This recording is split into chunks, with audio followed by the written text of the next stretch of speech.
right. You want me to kick it off early? Go ahead.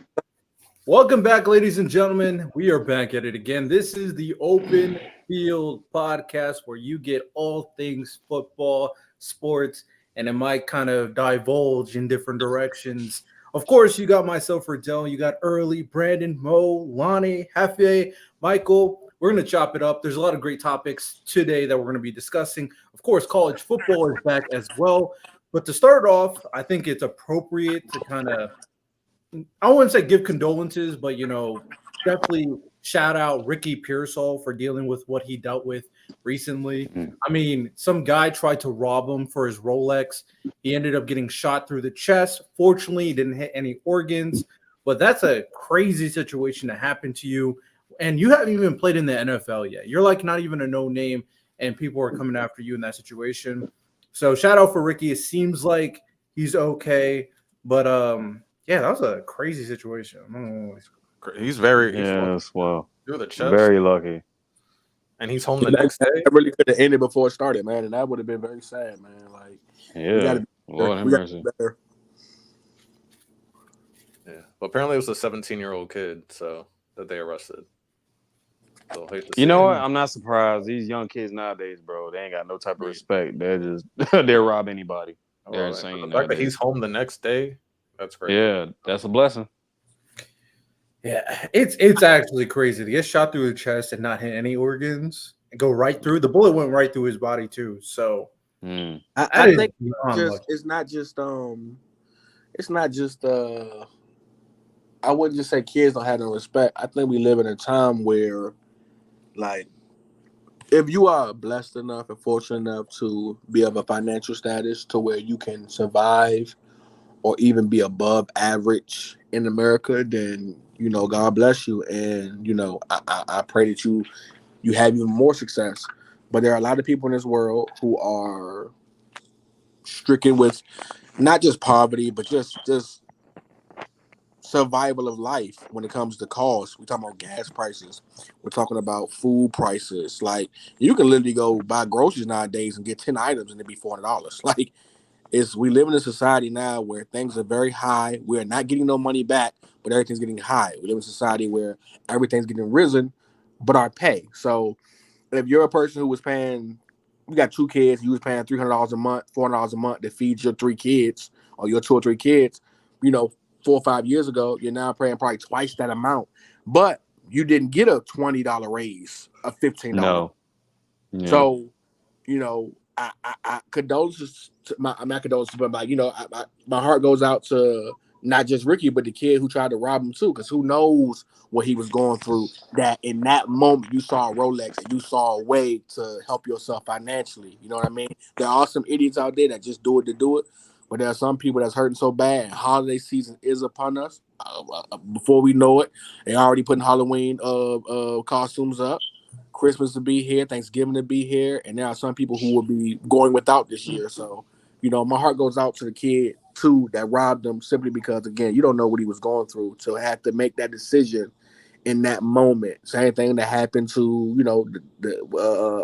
what's my guy's name that got killed in the Waffle House? I mean, in the Roscoe's, the singer that was in LA. He's tall. Oh, PNP. Oh, PNP. Yeah, PNP Rock. Yeah. That was a situation where he had a lot of change, a lot of money, and the father had his son pull a mission for him. Like, you put your son in danger. So again, you just never this society, man. You never know what people are going through. My advice to people is to be safe, be aware of your surroundings, and understand that no matter how good you think you are, whether it's macho, it's pride, where ain't nobody gonna touch me, there's always somebody lurking around the corner looking to have what you got. So just be careful. And there's a lot of envy. There's a lot of envy, and like you said, there's 2 sides to every story. There's a lot of envious people out there, people starving, people hungry, and all that stuff. So I can understand that, you know what I mean. But like, as far as the people that have the money, I recommend you always keep your security around you, because that one time that you want to just go out and be by yourself, unfortunately, stuff like this happens. You see it with PNB Rock, like you said. Triple X Tentacion, another rapper that died from being robbed. Even Sean Taylor, he got killed, unfortunately. Rest in peace to him. So yeah, I mean, this type of stuff happens, and it's sad. Well, Damn, Brandon got cooked. that of the devil. Yo, I definitely Cook.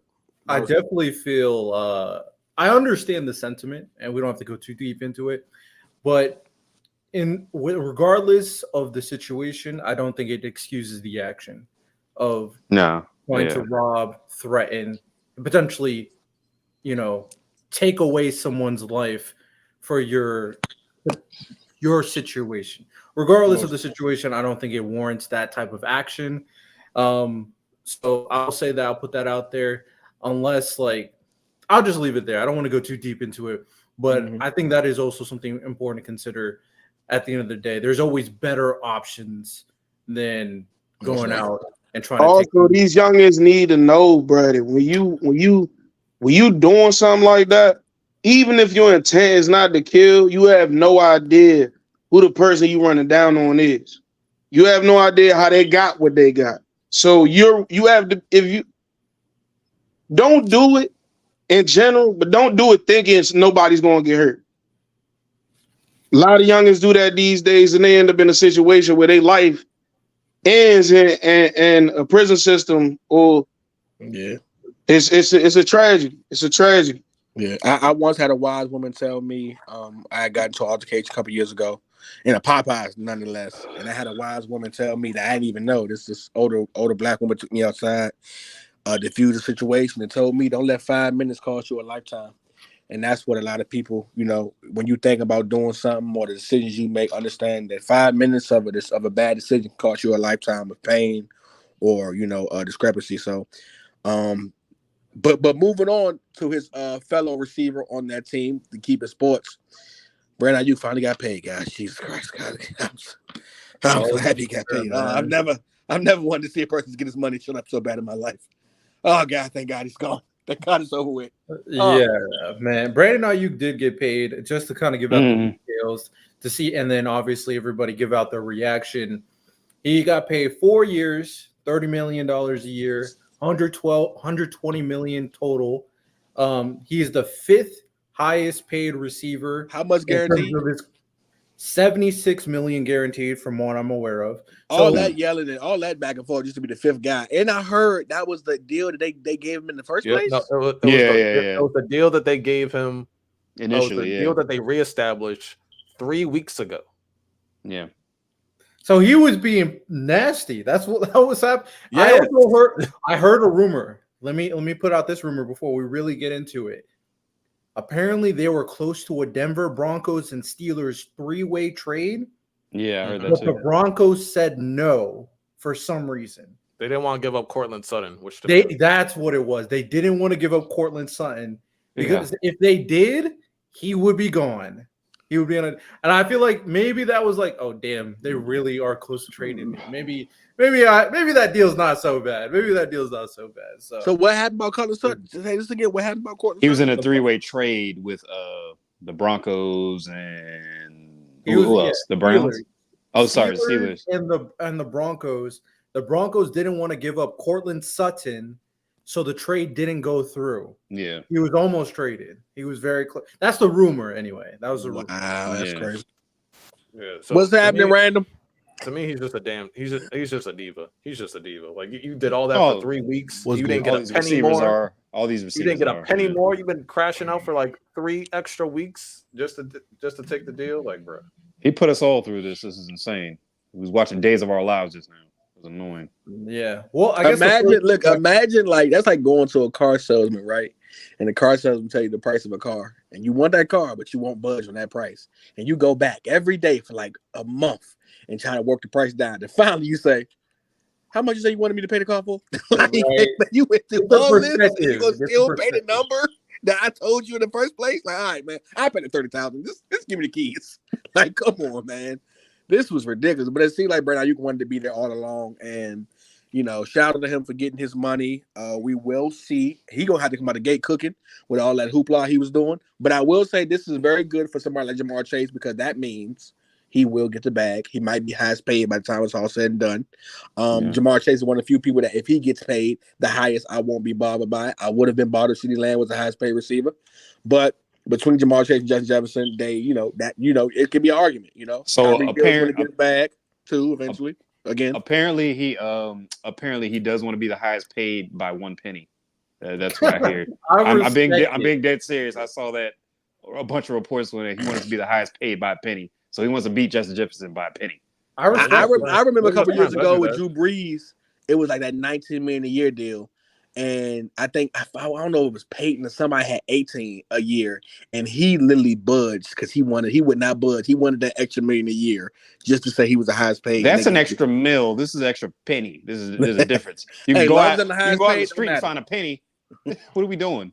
Yeah, whatever, man. Well, the level of bragging rights you will have when you are chopping up with your boy, it's like exactly. Hey, tone down, lesser paid man. Tone down.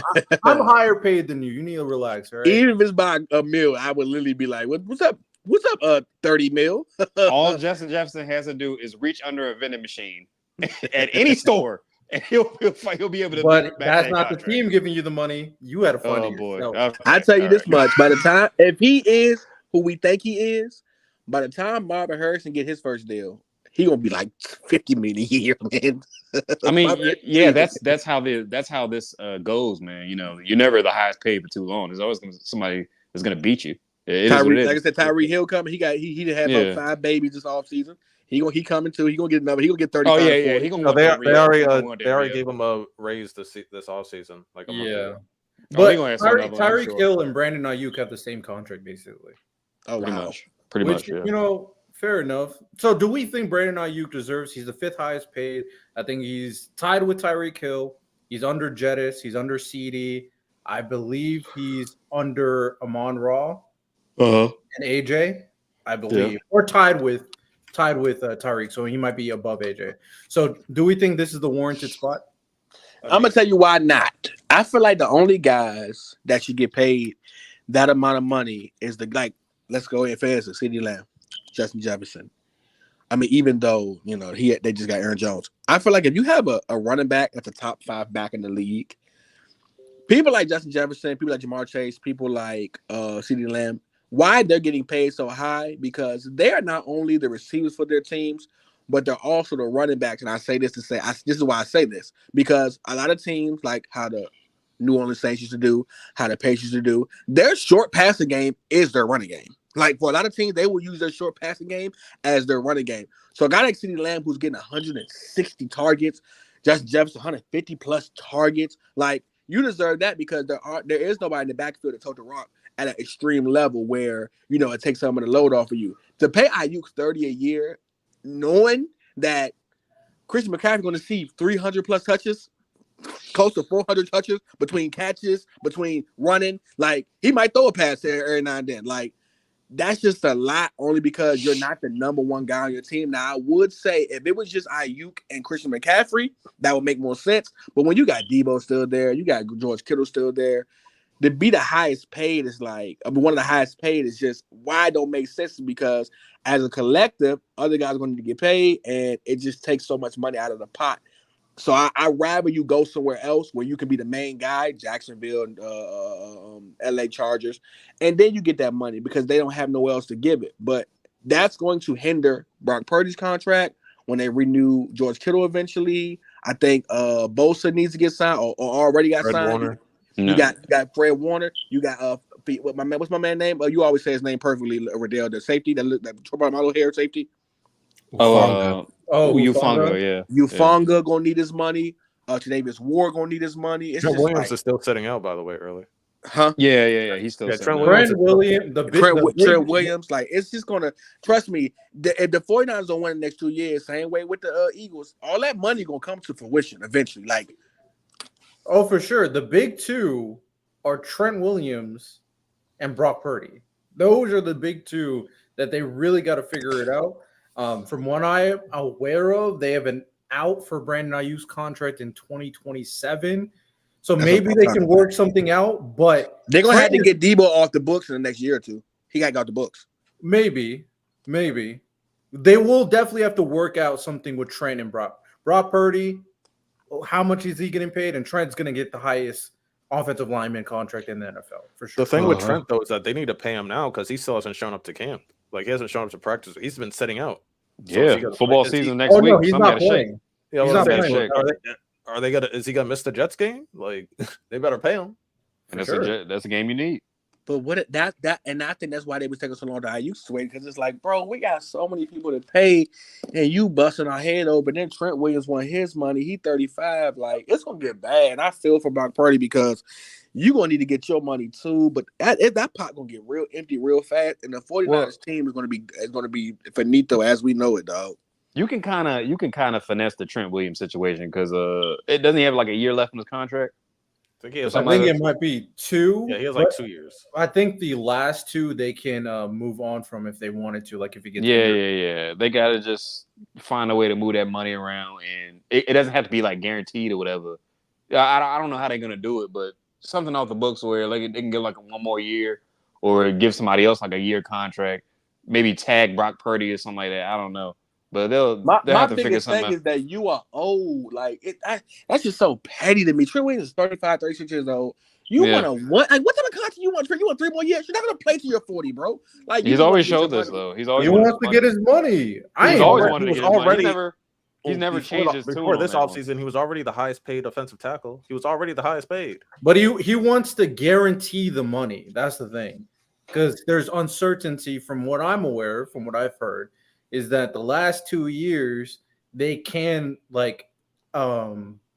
depending on the situation, whether like I said he gets hurt, they can like potentially cut him, and they don't have to pay that money. So he wants to guarantee his contract. He wants guaranteed money. I get it. I understand. And he deserves it considering how important he is. Yeah, for sure. Well, 49ers better win it soon, because if they don't, all this is going to change very fast. I don't understand why they paid Debo like that, man. Just keep getting him 1 year deals, tag him something. I don't know, but why give him that contract? No NFL player is going to keep taking 1 year deals. This is not basketball. It's all about security. They're not going to do it. I understand, but he's the most injury-prone guy. He misses a lot of games. Find me a player who's done that. I understand. I ain't gonna lie. Listen, I give you one, and listen. He's Vidal's guy, and I'm gonna give you one in particular. And we don't say Brandon Cooks. No, and we don't say. Why would Brandon Cooks be his guy anyway? And we don't say it enough of how he did it. For all that's said and done, for the great quarterbacks who have played in the last 20 years, only one of them has helped you sons of guns get guaranteed money, and that is his surname, Kirk Cousins. Kirk Cousins for years. Wait, let me finish, Vidal. I know you're gonna go, but Kirk Cousins for years bet on himself, right? And was doing 1 year deals, doing a lot of franchise tags, and was the first person in NFL history to get a fully guaranteed contract when he first went to the Vikings. You know what I'm saying? I don't want to shout Kirk Cousins out for literally holding steady and getting that guaranteed money. We was not seeing. I remember a time when we was saying 30% of a contract being guaranteed. You can get a $150 million deal and only 40 million be guaranteed. Kirk Cousins has upped the. He is the reason why Deshaun Watson, aka Mr. Massage, got his fully guaranteed contract. Shout out to Kirk Cousins for helping NFL players get guaranteed contracts. That gets FA every time, boy. I tell you. So this is he says for years. He did it for like 3 years. All Kirk Cousins did. Let's keep in fact. The only reason is because Washington was dumb enough to put him on the franchise tag twice. If they offered him a longer deal, he would have taken it. That's all he did. Now, could he have taken more fully guaranteed deals after? Because, for instance, the guy who had the most leverage ever to do a fully guaranteed deal was Mahomes, and he didn't do it. Kirk Cousins, he didn't. Nobody could ever sit there and said, "Well, no, Mahomes, you shouldn't do it," because he had all the leverage in the world and all that, and he didn't do it. Well, Mahomes would have win, and I think this last offseason showed him. This last season showed him. He could have done it for him when the first time came on, when they gave him that 10-year, $500 million deal, which was a team friendly deal, when he really could have really advanced life for quarterback money in the league. He really could have, and he threw that leverage away. He knows he's gonna make that money back though. It don't matter. Commercials, car deals, whatever. He knows he's gonna make that money back, like Brady. Fellas, the only reason it worked, the only reason we give it for Brady is because it worked. That's the only reason we do it. And He's even working then, from homes too. And even then, Brady can tell you himself when 2019, when he's cussing out his receivers, saying, why can't anybody get open? And we're all asking, hey man, he's been taking team-friendly deals for years.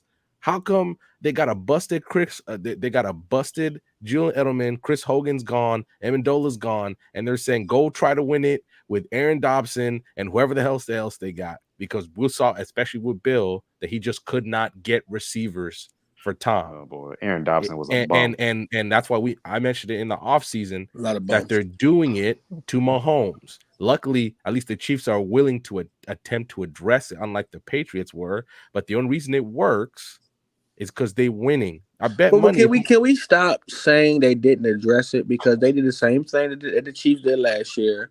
I don't think you understand how good Gronk was. Like Gronk was so good. You didn't need to by the end early. You saw him at the end. At the end of his time with the Patriots, he was busted up. He couldn't run anymore. But that's the only reason. Yeah, whoa. But he did go to bro. He took some. He did go to Tampa. He did go to Tampa Bay. Because he knows that's all they had. He did go to Tampa Bay and had a great season. And also, I met Gronk in person. He's a unit. That's great. That's where a lot of people. But Gronk's biggest thing for his career, how come he didn't play longer, is because he got hurt. And at one point, when all the Patriots trying out, here's Gronk and Julian Edelman, and try to make it work. You can say to be fair to Patriots all you want. We've known since Bill Belichick was a head coach, he just can't figure out receivers. He's terrible at picking them. So two things can offensive be true. Talent, period. They didn't get it done, but we can't say that. Not true. They found Wes Welker in the middle of Florida. That was not them. That was the Dolphins found Wes Welker. He just he didn't even get drafted by them. He didn't get drafted. No, by whoa. I just said in the middle of Florida, because when he played for Miami, he wasn't the guy. They saw something in him in Miami, and let's be real, none of us saw what Wes Welker became in Miami. He was a good little slot guy, but no one saw him becoming one of the greatest slot receivers of all time. They brought him over there. Dude, they didn't think that. They just gave him a chance. This is like any other team, bro. Brandon, how could you say that? They didn't know what they were getting from Wilson. Did they really? They see actually traded. Nobody could have knew that, bro. Actually traded. Come on. No, but what I'm saying is that I will give Bill Belichick this. He has the ability to get the guy that you don't believe in as much. But what happens is your confidence and history can hurt you, because over time you believe in yourself so much, and now you think you can get any guy, and they started doing it. Now he did hit a lot of good guys: Julian Edelman, Wes Welker, Deion Branch was a good guy for many years. Like he did Jackson, hit a good. Aaron Dobson, Kimbrel Tompkins. I can keep got going, bad. bro. It got bad over the years, but I do. There's more bad than good, bro. There really it was downright atrocious when Brady left. It can't be more bad than good when they won 6 championships. Like Tom Brady. Because Tom Brady was there. We're not doing this. Let Lonnie go. Patriots guy. It's two things can be true. Like, yes, do we have terrible wide receivers toward the end? Yes, but we can't say that we didn't try to add pieces throughout the draft and things like that. We tried with Josh Gordon, drug addict. We tried with Antonio Brown. Ho. Let's not do that. We're not gonna do that. Drug addict. He's just a marijuana guy. He couldn't get off. He couldn't stay off. It was against the law early. But at the end of the day, we're not going to call a man who smoked weed, which is legal now, a drug addict. But it was illegal. But I don't understand how early. If you can't stop, even though you have a job to do, you have a chance to win the Super Bowl early, and before even the playoffs start, you choose to go smoke weed. Where I'm from, we call people who can't get off the weed, in the words of Stephen A. Smith, hold on. Potheads. We don't call them drug addicts. We kind of cut off Lonnie. My bad. Go ahead, Lonnie. Just because you don't like how it's called. Let Lonnie go. Can I finish? So Josh Gordon, he balled out, but he couldn't stay on the field. Antonio Brown couldn't stay on the field. We tried drafting N'Keal Harry. That was a bust. We tried drafting a Georgia receiver a few years before that in the second round. He ended up being a bust. So it's like Sony Mitchell was one of the highly touted draft running backs. He ended up not working out either. So it's like it's not like the Patriots didn't try to add pieces around the Patriots. No, I didn't say they couldn't try. I didn't say they didn't try. But can we be real? Lonnie, we didn't say they didn't try. But when we've seen the man since the earliest I can remember is 2006 when he chose Chad Jackson, and that Bro, nothing happens. Nobody drafts a receiver with the Patriots without Bill Belichick say so. He had a chance to get A.J. Brown. He had a chance to get DK Metcalf. It didn't work out, but at the same time, He's the one we're also picking not going to them. act like N'Keal Lonnie, Harry wasn't nice in college. Lonnie, he's the one picking them. Lonnie, he's the one picking them. Yes, and it didn't work out. That and happened. he's bad. That's what makes it a problem. Let's go to the Kansas City Chiefs. Rashad Rice. He looks nice right now, but he's also playing Grand Theft Auto in real life. He's Xavier Worthy is as skinny as I am. So it's like, hey, Rashee Rice is literally a better draft pick. Okay, Rashee Rice, but we know that Brett Veach has found a way. He can, for some reason, find a way to pick receivers better than Bill Belichick can. Whoa. Yeah. Sky Moore sucks. Terrible. Oh, yeah, talk about it. No, you don't want to do this. Ross, you don't want to do this. Sucks. All right. When it comes to McCall Hardman, there's a reason why he left the team. He was so bad, he had to come back to the team. So let's relax when it comes to the Chiefs receivers, because I hear what you're saying. All I'm saying is that don't leave out trading for Kadarius Toney. Don't leave that out. My goodness, he is terrible. But let me say this: if we're gonna land base Brett Veach, if we're gonna land base Brett Veach and call him a D, then Bill Belichick is not even in class. He's dropped out. If we're calling him Bill Brett Veach a D. But if we're going to be honest, though, dropped out the class and he's working random. If we're going to be honest, though, random. If we're going to be honest, though, and Ocho Cinco, Brandon Lloyd, like Brandon Lloyd got we got a K with Brandon Lloyd. What are you talking about? And that's the reason why they let him go. Yeah, but he was good though. He was good for Patriots. If we're going to be honest, Chad Johnson, I got you. About Ocho Cinco. Terrible. If we're going to be, no. He could not understand the playbook. I'm not trying to yell. Yeah, and he couldn't understand the playbook. Then what are you talking about? Anyway, I was saying, I really don't want to go down a Tom Brady route. I'm with you early because we just keep on doing it. We talk about this so many times.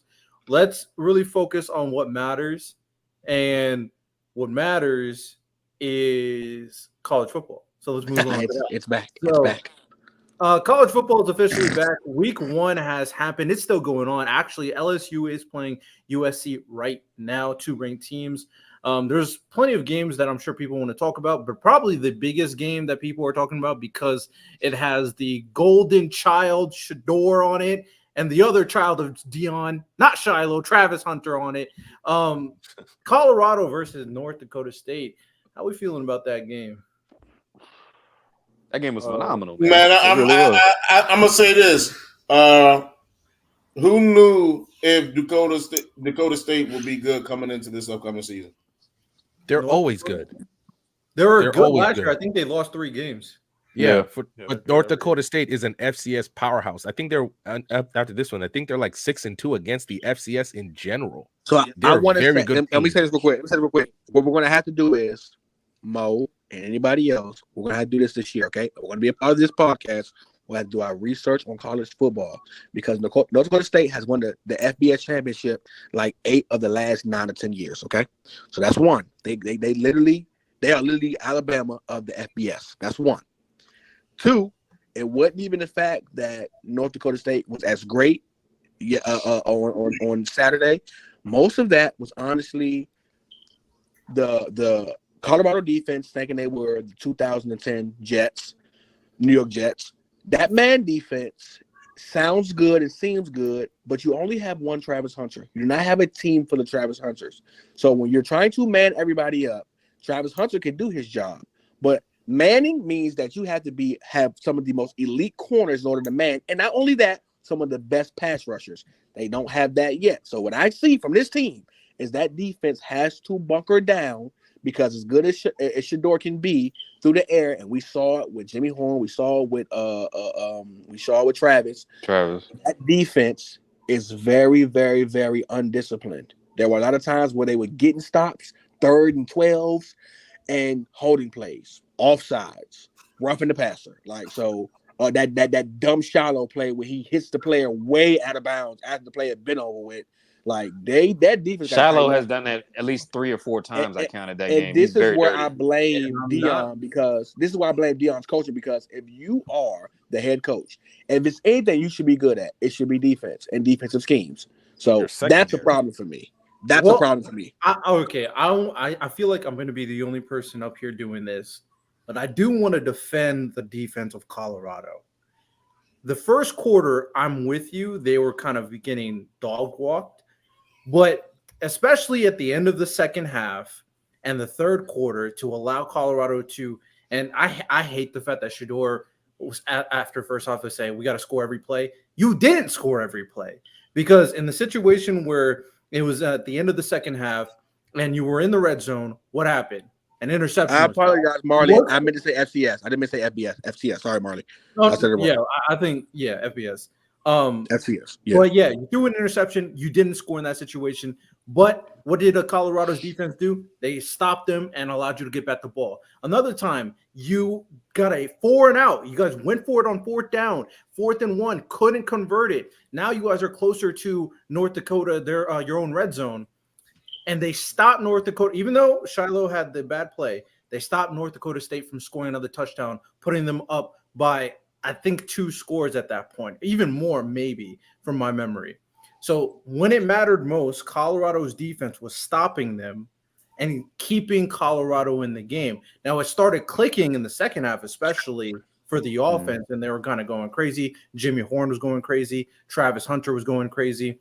But the corners were getting cooked a little bit, but I do think the defensive line was doing a good job. They were stopping the run game. The run game was not cooking. And a lot of the times it was Cam Miller breaking contain, which I do think you guys need to do better at containing the quarterback. But especially in the second half, it was breaking contain because nobody was open.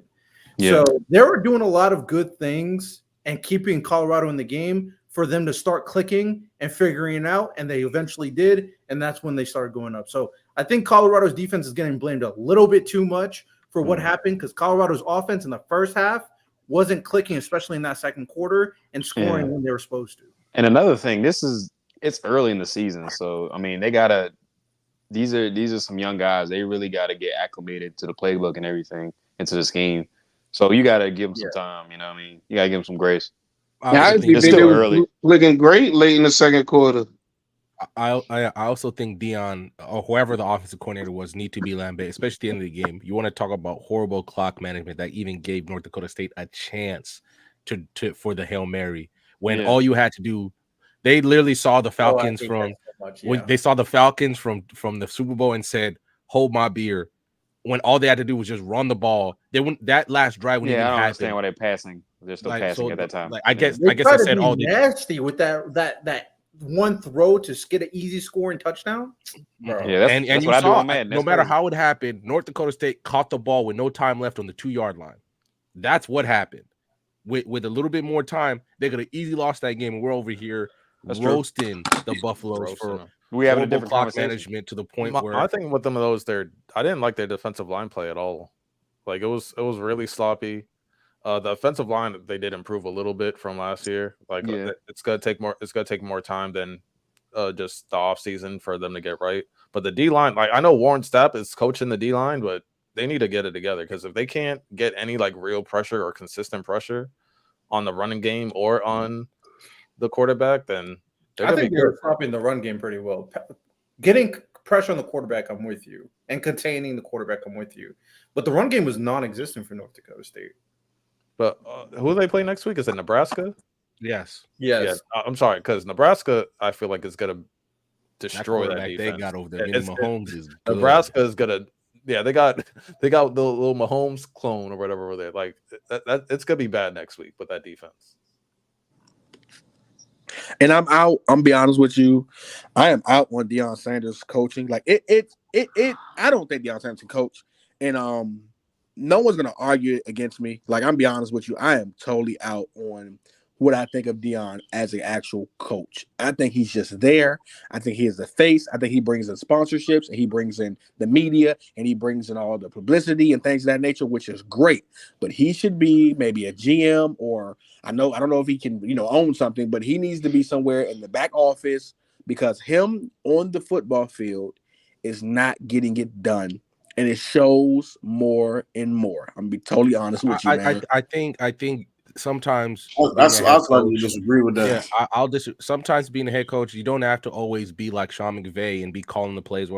a great head coach can just be a great manager. He gets the right people around him, and then on game day, he's the one, calling timeouts, doing this and that. I think that's what Dion is trying to do. He's trying to get the right people in the right position so he doesn't have to do that. I just think you're being unfair because we have seen coaches do that and succeed. So, so like for instance, are we calling John Harbaugh? John Harbaugh was a special teams guy. He doesn't know anything about offense or defense, but he gets the right coordinators in to run his offense and defense so that he can manage the game. So I think Deion Sanders on the same level of coach as John Harbaugh? No, not yet. But that's also, unfair to John say. Harbaugh in college. This is early in his career. But this is early also. But also early. I'm just saying you don't have to be an X's and O's guy to be a great head coach. You don't have to. Like John Harbaugh is the best example. He always tries to at least get the best coordinators out there to make sure that his team succeeds. I believe that. Do you think they're doing the right things on the field though? Like at the same time, we criticize their clock management, and like I'm not gonna lie, I'm watching Colorado. I enjoy watching Colorado, but I like people who have an edge. But there's something about Shador that I'm not liking. I'm not gonna lie. The whole thing with what he said about his own defense is kind of weird to me, and the trying to score with a last second Hail Mary when all you have to do is run the ball and you end the game was weird to me. I'm trying. Maybe that's not only Shador. Maybe it's Dion. So again, that's to Early's point. That's what I think. What did Dion do? I'm gonna tell you what it did. I'm gonna tell you what it did. It messed the spread up. We really get to see what he is as a coach. Cover the minus 9.5. Real quick, you're lagging, random. You're lagging. Oh, hold on, early.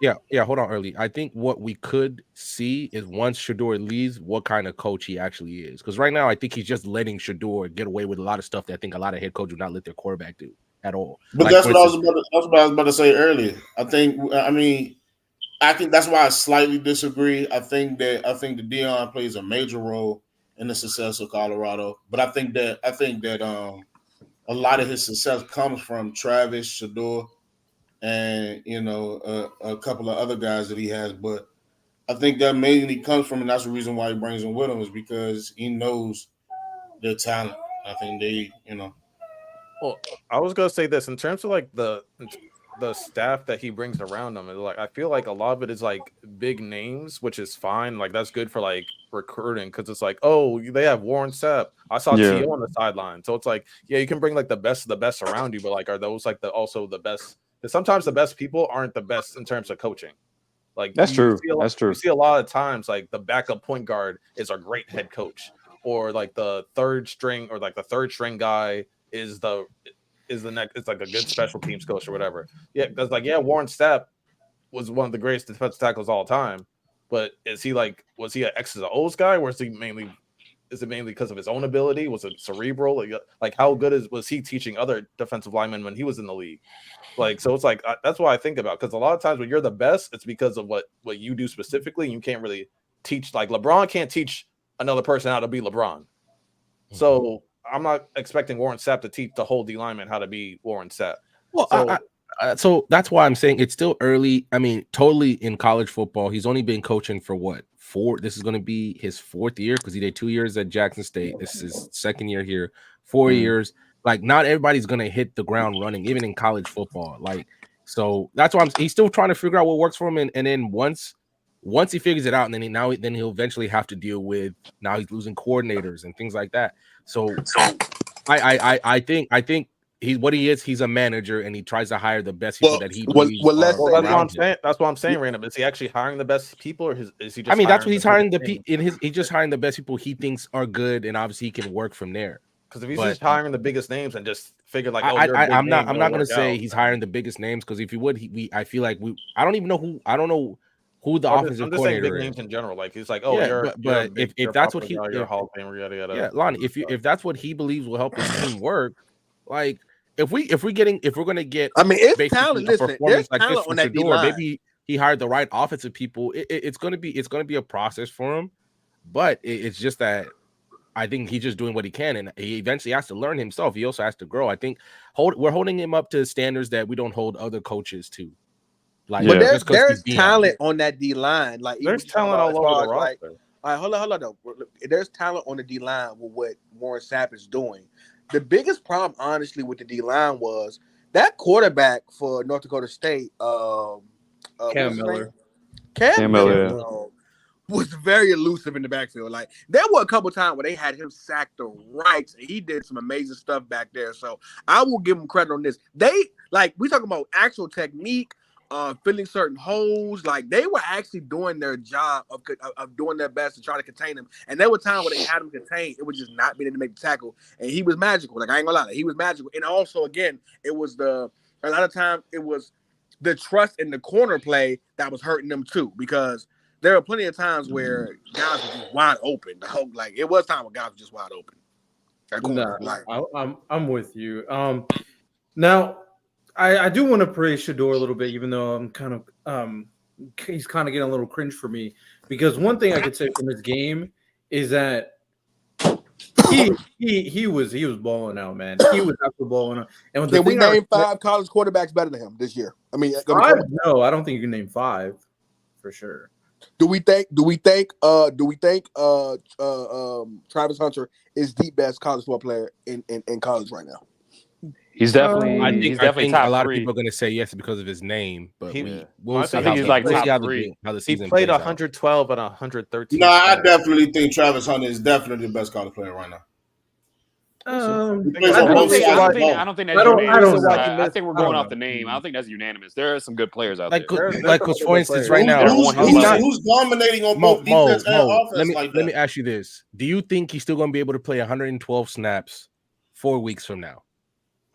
No, I'm telling y'all, it's gonna hurt him eventually. No. It's gonna hurt him. Even Chad Bailey said it himself. If he's gonna go to the league, Jimmy Horn do his thing. Let Jimmy Horn be a top 10 or a top 3 receiver going to college or going out to draft, whatever next year. Let that settle. You do not need Travis Hunter being that. Like literally, you can use him for certain situations, but playing him every down, shows how it's goofy he is as far as his endurance. Like you got to be a supreme to do that. But it's just not cool, bro. Like, find another receiver, please.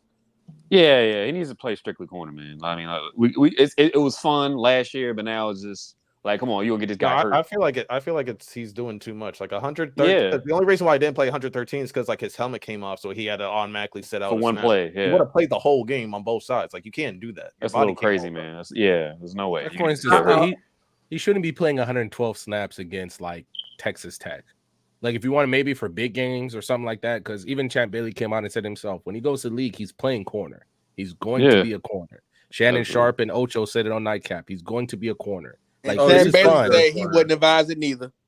Mm-hmm. He for sure is a corner. He's a corner. I'm watching this game and I'm like, I know people are going to go like, 3 touchdowns. I'm watching it. I don't think he's going to be able to do that to corners in the NFL. What he did in that game, absolutely not. Absolutely not. Because a lot of it was just he was stronger than them. He was just big bodying them. And I think he can translate his hands are fantastic though. He is absolutely great, which is why once he's at corner with that strength and his hands, once he gets to the NFL, I think once he gets to the NFL, he's Charles Woodson. Point blank period. He's Charles Woodson. Like he's going to be an absolute problem. If you get him in a zone heavy scheme, oh my goodness, yo. Oh my goodness! Don't get him in that bump and run. Don't do that. But if you get him in a zone, but man to man, Brandon, you can't. You're not too many people finna out jump him. He's a hell of a ball hawk. So man to man, he gonna make out of plays. But what I'm saying is, you gotta if he can sit there and just sit back and read the quarterback's eyes and all that, man, he's gonna get a lot of interceptions. He can be like a game changer, bro. Like you don't need to put him in man to man. You need to put him like in a zone heavy scheme. To me, that's just what it looks like to me. Yeah, but I will say this though, to be fair, because Travis Hunter does want to play receiver. I don't know who their other receiver is because Jimmy Horn's a dog. I think people need to talk about it. He had 200 receiving yards and a touchdown. He could have had more if he didn't drop that one pass. But other than Jimmy Horn, who's the other guy? I feel like they probably – I don't know if they have or not, but they probably should have brought more receiver talent so they can give Travis Hunter a break in the first place because – It just seems again why I question Deion's coaching. Riddell, it seems like he just wants Travis Hunter to get this damn Heisman so bad that he ain't even get nobody else. You're making him your number 2 or number 1 receiver. It's annoying, dog. That's what I mean by Deion's coaching. Like you're so pressed to make this boy a Heisman winner. Cause I guess you promised it to him or something. Like, bro, look about his future moving forward. I'm not gonna say that. He's still if Travis Hunter wasn't good as a receiver, then I'd agree with you. He's still an amazing receiver, and he's doing something that I still think by week 3 they're gonna be like, all right, man, maybe you'll get 20 plays on offense max, and then the rest will just be on defense. Because especially once they start hitting the Big 12 schedule, and people throw in the Big 12, they just throw it.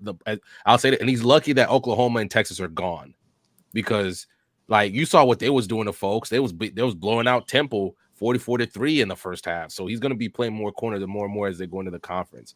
But I'm not gonna call out his ability because the guy can do it. It's just the fact that most other coaches would be like, nah. But he can do it. The problem is if he's doing this in week 5, still giving him over 100 plays a game, then we have a problem. Travis is just like Andrew said, Travis is just him. The problem is you got to stop him from himself also. Yeah. And I'm gonna be honest, I don't follow college football that intricately. So a lot of the names y'all are saying are just names to me. So I am curious to see what they can do when it's not just the Jimmy Horn, Travis Hunter show, right? Mm-hmm. Because there's going to be a point where Travis Hunter is going to be kind of run to a point and he can't carry the offense and the defense at the same time. Yeah. So that's got to step up. Yeah. Well, are we talking about just college football in general from this? Yeah. So we got to call somebody out, by the way. Oh no, we'll get to Clemson. Mr. I'm gonna just destroy Clemson because I refuse to innovate himself. But let me stop. Go ahead, Lonnie. But McMillan, he was already projected to be the best wide receiver coming into the draft this year from Arizona. Yeah. Bro, 10 catches, 300 yards. 300 yards is insane. I thought he was like That's 6'1". I didn't know he was 6'5", 210. Like, dog, the move That boy is a problem. That's sick. Jesus Christ. The body control on that guy, my goodness, man. But also, he don't play like he's 6'5". It's freaky. He's like he's 6 foot or something, but he's in a 6'5" frame. That's insane. That body control, he moves. Yeah, he moves. Yeah, that's what I'm saying. His body control is sick. He moves quick, bro. Like that's crazy. Well, also, Alabama definitely reloaded because they got a dope rookie wide receiver, a dope freshman. As always, but also Keon Sabb, that corner, he had 2 picks and he had 80 yards returning and stuff like that. So it's another. So Alabama definitely got some pieces from this. Bama's always going to be good. Bama, they're always going to be a better recruit. Aiden Childs, the quarterback for Michigan State, is one of the worst quarterbacks I've ever seen play quarterback in college football history, dog. Ooh. He is awful. What's that guy from Miami? Awful. That quarterback, Cam something. I forget his last name. Cam Miller. He was he could play. No, Cam Ward, right? Cam Ward. He was the quarterback for Washington State last year. Yeah, he just got hurt, or else Washington State would have been way better last year. But he got hurt. He's legit, man. He looks legit. And the sleeper for this year is Iowa. The sleeper for this year is because every year they had a stout, a great defense, but they can never score. Their wide receivers last year scored 3 touchdowns. They went to transfer portal, did all that this year, and they were balling on offense. I think they dropped 30 or something. They dropped 40. That's the first time they scored. Iowa never scores. They were just only known for defense, and now they're dropping 40 on niggas. It's gonna be scary. Fellas, you want to know how bad Iowa was? Their players were taking the under. When they bet, illegally betting, they're like, just take the under. What Iowa did, I want to see them in week 5 if they can still do this, because that dude, you want to talk about a guy who has he has a whole lot of power at a place. He hired his kid. He had that strength coach that was being racist to the kids, and nothing happened to him. I'm gonna see this in week 5 if they're still able to do this. But starting out week 1, it was so notable that Bleacher Report and ESPN were talking about Iowa scoring 40 because they never do it. Their wide receivers all last year, they scored 3 touchdowns. Their wide receivers all last year, 3 touchdowns. I thought it was, and Iowa. they already matched that this year. Oh my bad. Let me make sure so I'm not capping to the people. No. They beat Illinois 40-0. They beat them 40-0. They never score 40. That's hey, why y'all in the middle talk about this bullshit? I just want to let y'all know. Alabama. I just want to let y'all know. We about to talk about Alabama. Hold on. You say Alabama one time, and it's something our boy will be. Hold on. Bama, we're gonna talk about Alabama, but we need to talk about that fraud at Clemson. We need to talk about him. Oh You yeah, wanna your talk- mic, Bama, your mic. Yeah, when you talk about that And fraud Andrew at Coleman, what Clemson, is there to talk about Oregon when they barely beat Idaho? Come on now, what are we talking about Oregon for? Is there a reason we talking about Oregon? Is there a reason? I don't know. Let me talk to them, but we need to talk about that fraud at Clemson, Mr. Dabo Sweeney. Oh, I only look good when I got generational quarterbacks head ass. But sir, there's a reason why. Remember, hold on, let me check y'all. College basketball, when the first one and done was starting to come out, Coach K said, I'm not gonna get any one and done players. I believe in the college system, the tradition, staying 4 years. Then he loses a couple of times, doesn't make the tournament. What does he do? He's all of a sudden starts getting one and done players, and all of a sudden they're great again. Dabo, you're gonna have to go to the portal, bro. You're gonna have to go to the portal because you are ruining Clemson as we speak. Georgia's second stringers were better than your starters. They whipped the piss out of you. It was embarrassing. Kirby Smart could have left the stadium and his coordinator would have beaten you. The fact that you refuse to sign people to NIL, the fact that you refuse to go to the portal, and you're trotting out there with high school freshmen, and you're going to get whipped like this, and you're wondering why nobody wants to go to Clemson anymore. Man, Deshaun Watson ain't walking through that door. Trevor What are y'all Lawrence ain't talking- walking through that door. what are That you boy talking better about, figure it bro? out.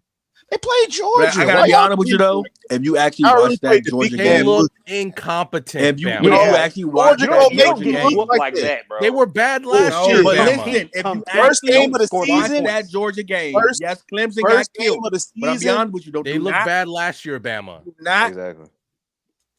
They were bad last year too, Bama. Just because All he I'm refuses saying- to adjust to what college football is now, he's going to ruin Clemson. He's First going game to. of the season. But you if we're gonna being look- honest, again, if you watch, go ahead, Bama. I'm just saying, first Can y'all game hear of the Bama? season. Like that Yeah, we versus hear him. Georgia. Yeah, we he's can hear talking. them. It's just that they Well, were bad last year. You let- had Deb let- almost hold on, crying hold on on, open hold on, Yeah, field let him last get year. off. It's Let him go. choppy for me. Is it choppy for y'all? No, he's fine let him for go. me. Let him go. Let him Yeah, go. bro, fix your motherfucking McDonald's Wi-Fi. That shit ain't choppy. Go ahead, Go Bama. to McDonald's Bama, parking go lot. ahead. Go ahead, Bama. and Go ahead. man. All right. But what I was saying is, bro, you gonna look like that versus Georgia first game. Georgia get the Alabama rule. That's the new Alabama right now, dog. I was expecting them to look like that. If Georgia didn't do what they did, I was gonna be doubting Kirby Smart as a predecessor of Nick Saban, dog. He had to look like that. It looked like he put the gears in them boys' backs after that second quarter, and they came out biting. He got them dogs fighting again. That's all that matter, bro. What do we say about last year, Bama? What do we say about last year? This is a new year. I ain't worried about last year. They've We been here now. Clemson has been consistently underperforming for what we thought Clemson was going to be when they're going toe to toe with your Bama squads, and he refused. Everybody else has adjusted, but him, and he's the only one still attacking college football players for getting NIL. He's the one not going to the portal, and he's wondering why. I understand it's Georgia, but it's just the fact that he refuses to adjust, and it's going to cost Clemson in the long run. But Georgia, dog, if you watch that game, Georgia's all like, listen, don't let that Georgia team fool you, okay? That defense was clicking on all cylinders, but dog, Carson Beck did not look good. He did not look good. I don't like how that running game looked. And I don't them goddamn I'm sorry, because I don't like them Georgia receivers at all. Like, I'm be honest with you, when they play somebody who actually has more talent, it's going to be a problem. Don't let this Georgia team fool you as the powerhouse you think they are. I watched that game from start to finish. They ain't as good as you think they are. At some point in time, they just seem like their defense got on Clemson's ass, and that was that.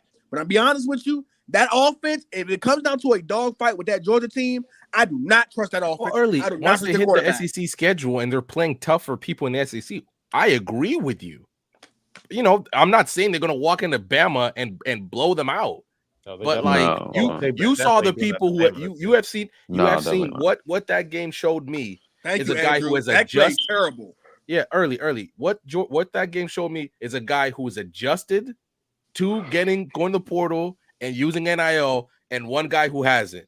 And there's clear levels now. When 5 years ago, 3 years ago, you would have never thought that. You would have never thought Clemson would be this bad. I understand it's the first game of the season, but if we're over here in week 4 and they're still like what are we talking about? I'm not saying Dabo should lose his job, But I'm just saying, like, bro, you gotta. It's time. It's time to start paying some people, bro. It's time to start paying some NIL money. It's time to go to the portal and get that nice receiver from Miami. It's time. Yeah. Before you fall too far behind. Yo, Bam, are you there? Yeah, I'm here. Yo, let's go back to Bama real quick because those freshmen look super nice. The freshmen look super nice. Indeed, they did. 17-year-old receiver, bro. Hey, I've been telling everybody about Ryan, bro. So don't be shocked now. I've been telling y'all from the jump. 5+ star. Sad ball now too. 5+ stars. You know what I'm saying? So, the time is here, bro. The time is here. Everybody talking about, oh, we finna fall off. Oh, this after Nick Saban, this after that. I said, bro, we got a top 3 recruiting class. We kept Ryan. Once I saw Roll Tide Willie over there with Ryan, man, I was like, oh man, hey, I knew this was gonna happen. I'm glad y'all just got to witness this right now. Because if Kalen DeBoer figures out a way to make Jalen Milroe a decent passer, just a decent one, like I'm glad you're admitting that. A decent one, like an AJ McCarron. I think you need to be better than AJ McCarron now to win a championship. AJ McCarron was good enough, and they were still good. I mean, I'm about to say they were good. It was good, but he was 7 of 9. No, that's not bad. Like, but Yeah. that's He that went he was 7 of good 9 10 years the ago. entire game. Now it's different. Do we think Carson Beck is good? Because I'm be honest with you, AJ McCarron, Carson Beck, the same person to me. hell You- no.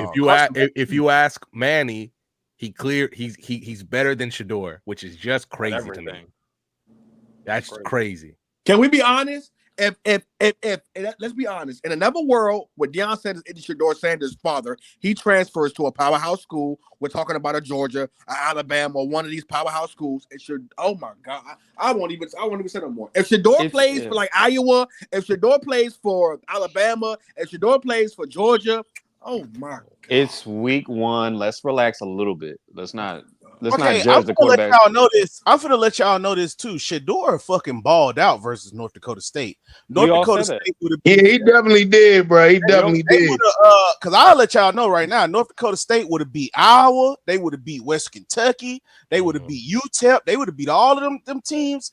Everybody they was playing this first week. Man, North Dakota State would have took them boys to the brink of eternity, bro. Like, that's what I'm trying to tell people there. But they got a long track record of Yeah, we beating said that. like 8 out of 10 championships, man. Them niggas a problem. Yeah, we said I that. didn't even talk about their championships. I'm talking about what they do against Power 5 teams. They're Like, 6 that's and what I'm 2 saying. against Power 5s. I keep on hearing this criticism, and I heard it from Manny too. And I have a limited repertoire in terms of seeing Shador play, but I don't see this pocket struggle that people keep on saying with Shador. Yeah, I what think is his it? pocket Do y'all watch presence- the games? Do y'all No, watch the exactly. games? I think his pocket presence is extremely good. He Who also said that? stands in there when the pocket did is in the- collapsing. This guy here and saying he's makes the still throw. struggling out of the pocket. What are you talking about? Who is 'Cause not- y'all? Nobody said Not that. only not No, only Manny Scott did in the is Telegram saying it of in our Manny. chat, but Manny says it in the group chat. Like, what is this? Shador struggles with outer structure, getting out of the pocket. I don't see that. Nah, I think you're that's saying that where Beck is better somebody out said of in structure, the chat. Manny Shador just is doesn't the like least Colorado. thieving there. He's the least thieving there. He ain't David. David Garan as far as his ability to move. Like he ain't Brian Leftwich. He ain't Jameis Winston. He can move his feet. Like he's good outside of the pocket. Not only improviser, but he's one of them guys like Aaron Rodgers where he ain't just looking to run. He's looking to buy himself more time to get it downfield. Like, I don't know what guys are seeing out of Shador, but Shador is also behind not as quality of an O-line as he would be if he's in a Power 5 school. Like, we praise, no offense to you, Bam, I know you're here. We praise guys like Tua. We praise guys like Mac Jones. We praise so many different guys. DJ Stroud is very similar. Yeah, that very similar. We praise so many different guys that had similar talent to him. If he wasn't better than that played for powerhouse schools, but we're sitting here with Shador Sanders. Like if he didn't have the best of the best, he wouldn't just dominate everything. Like, are we being honest? Like a lot of guys that we love, guys like Lawrence, guys like Joe Burrows, they played for some of the best teams in college football history. We thought Tim Tebow was good. because he played for the powerhouse school. Like for what Shador is doing, I guarantee you he does it in any powerhouse. No one said that. Skip Bayless said Tim Tebow was good. He We was was the only person on planet Earth that thought Tim Tebow could actually pass. He couldn't have been, but Brandon, this is what we said. Don't just say stuff. He couldn't have been the only one because he went 31st in the draft. He's a first-round draft pick. He was drafted by Josh McDaniels. Josh McDaniels. Cut that out. But at the end of the day, Brandon, you won. I'm sorry, Brandon, you're one dude. How about that? Extra house. I get it, bro. But what we're saying is that the fact that somebody in the NFL drafted him in the first round proves that there are people out there who thought he was. No one else was going to do it. No one else was going to do it, bro. Everyone said that Tim Tebow could not throw. He was going to need a couple of years to at least be decent as a passer. Everybody knew that. Everyone knew that. Every scout knew that. Nobody knew that, but Skip and hold on. Nobody knew that, but Skip and dummy Josh McDaniels, who does not have a job right now. So I don't know what we're talking about. If Peyton Manning doesn't come to the Broncos the very following year, does he not start for that team the next year? You said what? John Elway hated him. What are you talking about? He was not going to start. Period. They were going to get somebody else. It is true that John Elway did not enjoy. John Elway hated him. What are you talking about? He hated that run game. That run game they was all run games. So what are you talking about? You're saying exactly what I'm saying. But if they can't find nothing better, Peyton Manning did come along. I think they could have found something better. What are you talking about? They would have signed anybody else. They would have drafted somebody early or the next year, because now everybody would have a full offseason of tape on Tim Tebow. They would have made him look just as bad as the Patriots did the next round. John Elway would have came out of retirement and threw the ball himself before he saw Tim Tebow throw it again. No, don't do that. They did let him play the whole season and get a playoff win. So I don't know. No, and the next season they got rid of him. What are you talking about? Because Peyton Manning came, like, of course he did. But no, early, even if Peyton Manning hadn't come, they'd have got somebody else. On a rookie contract. The only reason I'm going to fight would not be to sell. Would not be to know. Early, the only reason I'm going to argue against that is that now once the NFL teams have a full offseason of tape on them, they would make them look just as bad as the Patriots did. And all the Patriots had was 1 week of film on them, and they made them look horrendous. That playoff game was like 40 because he was horrendous. We're not making football talk. We're still on Steelers had tape on him and he cooked them. Yeah, we're still on Shador Sanders. Okay. Ryan Clark couldn't play. Ryan Clark couldn't play because he had sickle cell. I'm never gonna take that game away from him. But also, let's not sit here and pretend like the Steelers were at full strength. Get back to Shador Sanders. Whoa! Ryan Clark couldn't play. We get back. He had sickle cell because he can't play in Denver. I thought you said he couldn't play. Period. Like he was bad or something. Shador is. But back to what I was saying though. Shador pocket presence is OD. His poise is nasty. Elite. He has elite poise. People bring up that dumb shit like he don't throw receivers open or whatever the case may be. I don't know where they get that from, but whatever. The only thing I will say against Shador, I don't really think he has that elite of an arm though. I'm not gonna lie. I don't think he has the strongest arm either. I've seen a lot of people compare. I'm starting to see it now. How is it that he might not have an elite of an arm and he averages almost 300 yards a game? That has nothing to do with your arm. Arm strength is that has nothing to do with him making reads. Like you can't do stats. You can't do stats off that. You have to. Mo. Let me give an example from about 2015 to 28 till Brandon Cooks got there. All Tom Brady did was dink and dunk. You can get 300 yards dinking and dunking. True. Like once Brandon Cooks got there, all of a sudden Tom Brady was chucking it deep because he had a guy he could go deep with. Shador, from what I've seen, just does not have the deep arm strength to get it deep downfield. Like you can't just drop back and chuck it 40 yards to your receiver and it's gone. Like my thing is this: that there are plenty of guys in the Hall of Fame. And let's be real. Drew Brees, before or after the Tommy John surgery, did not have an elite arm. Tua don't have an elite arm. There are plenty of guys playing in the NFL right now that don't have an elite arm. Let's be honest with you. As long as Kurt Warner did not have an elite arm, okay, what you say, he didn't have an elite arm. Like as much as we love him, Joe Montana, go watch some TV. Did not have he compared to Steve Young, he did not have an elite arm. What he was, you're talking about. I think it's easy to say that somebody who does not have guys that were way more polished as offensive line as college quarterbacks than Shador Sanders was. You said what? You're talking about guys that are way more polished in their college years than Shador is right now.